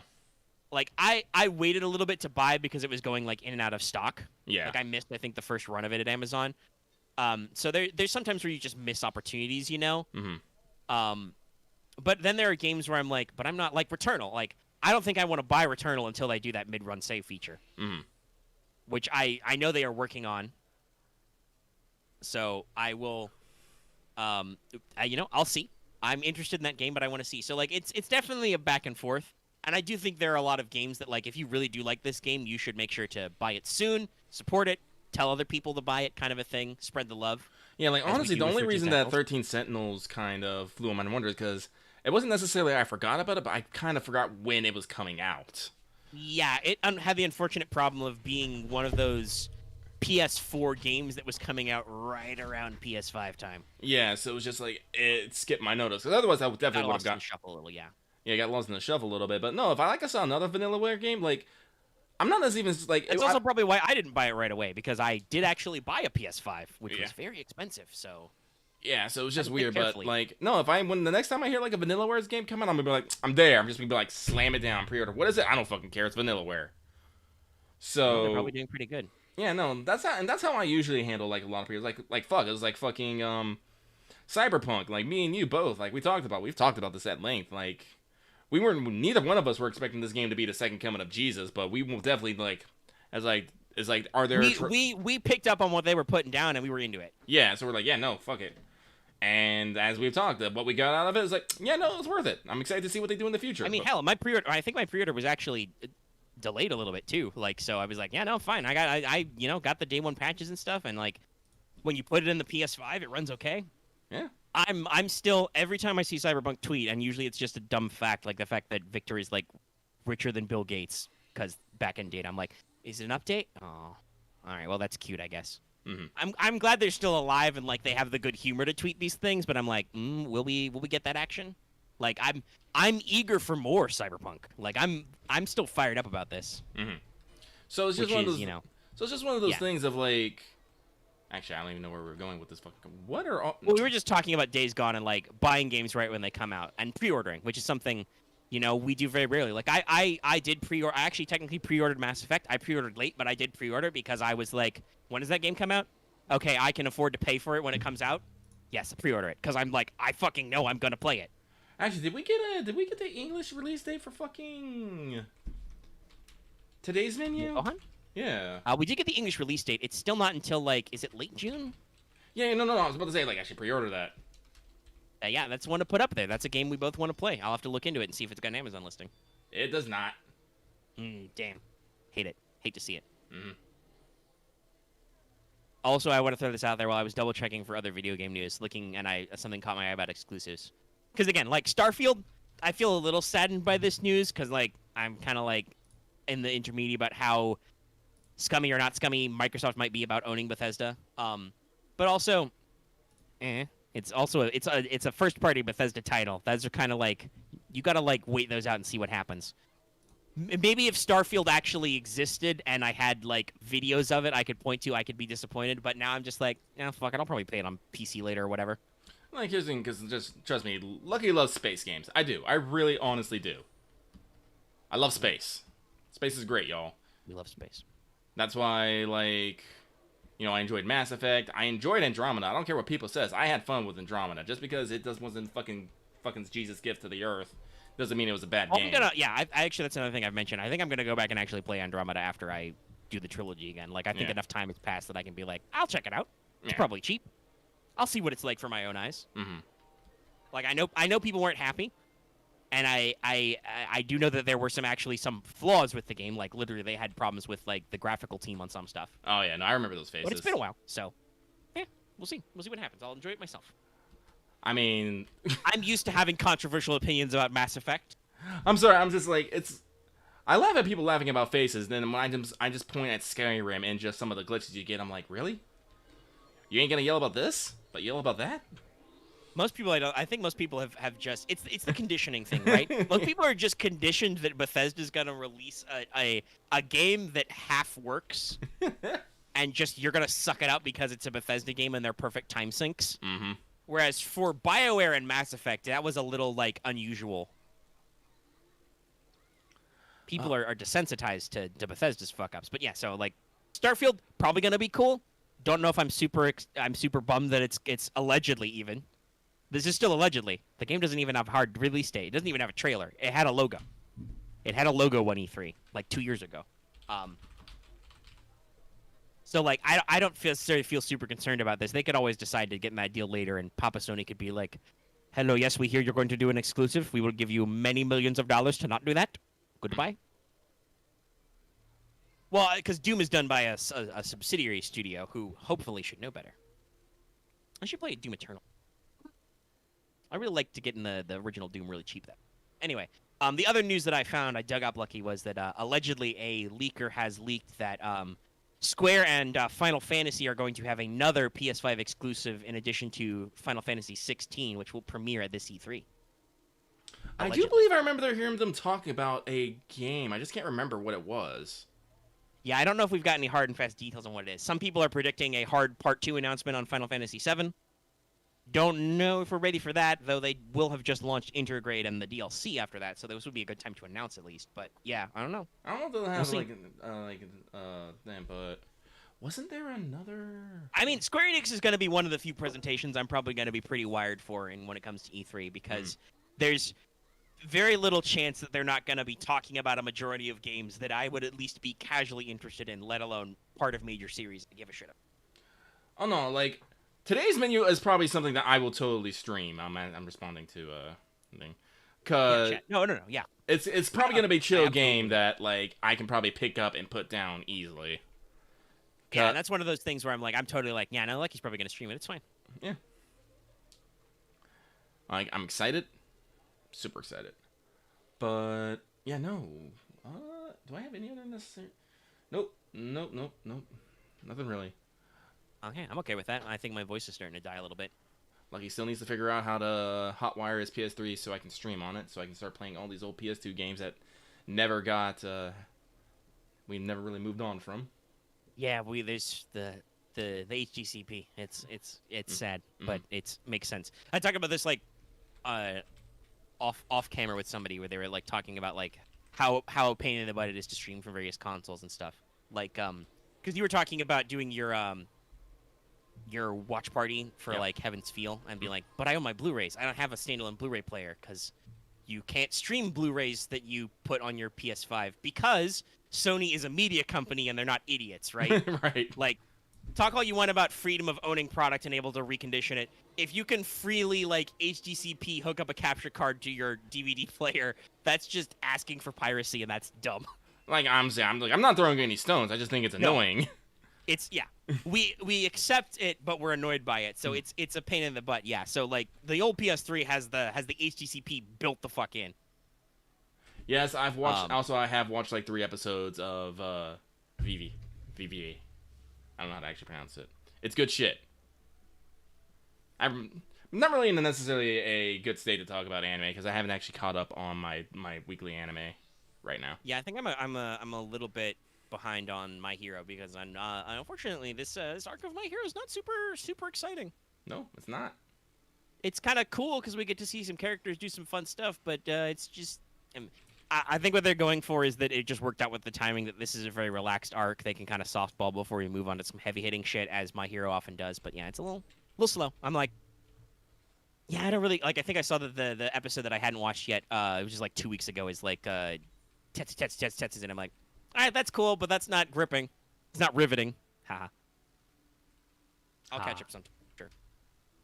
But yeah, like I said, my voice is starting to get a little scratchy. And hey, we did a longer show. We're over 3 hours. Nearly 3:45, so I think if we've got nothing else to pull out, we can go ahead and wrap down? Wrap up here. Wrap up, wrap down. Attack or defend. What's up? Wrap down. But yeah, we've been sitting here for a while, and I got more Naruto to beat. More things to punch. So yeah, if that's everything. I like how I say that I haven't caught up on my anime this week, and people are actually still asking me, "Hey, have you caught up on this?" I'm just like, apparently what did you just say? What did I just say? Say what again? All right. Anyway, that was a general blanket statement. Like he hasn't caught up on his anime this. Yes. But you will be able to catch up with us next week because it's time to end the What's Up. So, if you're watching this video on YouTube, be sure to give us a like if you liked it. I see we've got quite a few likes right now. It's good. Thank you. Good. Thank you.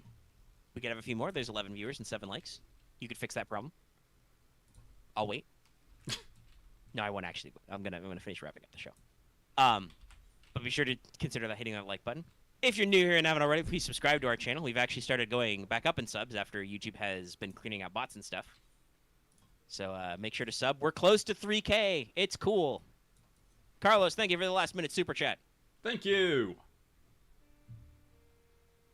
If you have already subbed and are new, you can hit that bell for notifications to always know when we post a new video or when we stream, like when we stream What's Up, or so you can always get notified of Gorilla streaming, because you truly never know when it's going to happen. Literally, I don't even know. Usually I say people we're going to do it tonight, and then like we all get together, and I'm like, okay, I'm going to schedule the stream for 10 minutes from now. So consider doing that. I think I forgot to mention that you can leave comments on this video. We do appreciate those, though obviously there was a live chat as well you could comment on. But I would be remiss if I didn't say you can join our Discord as well.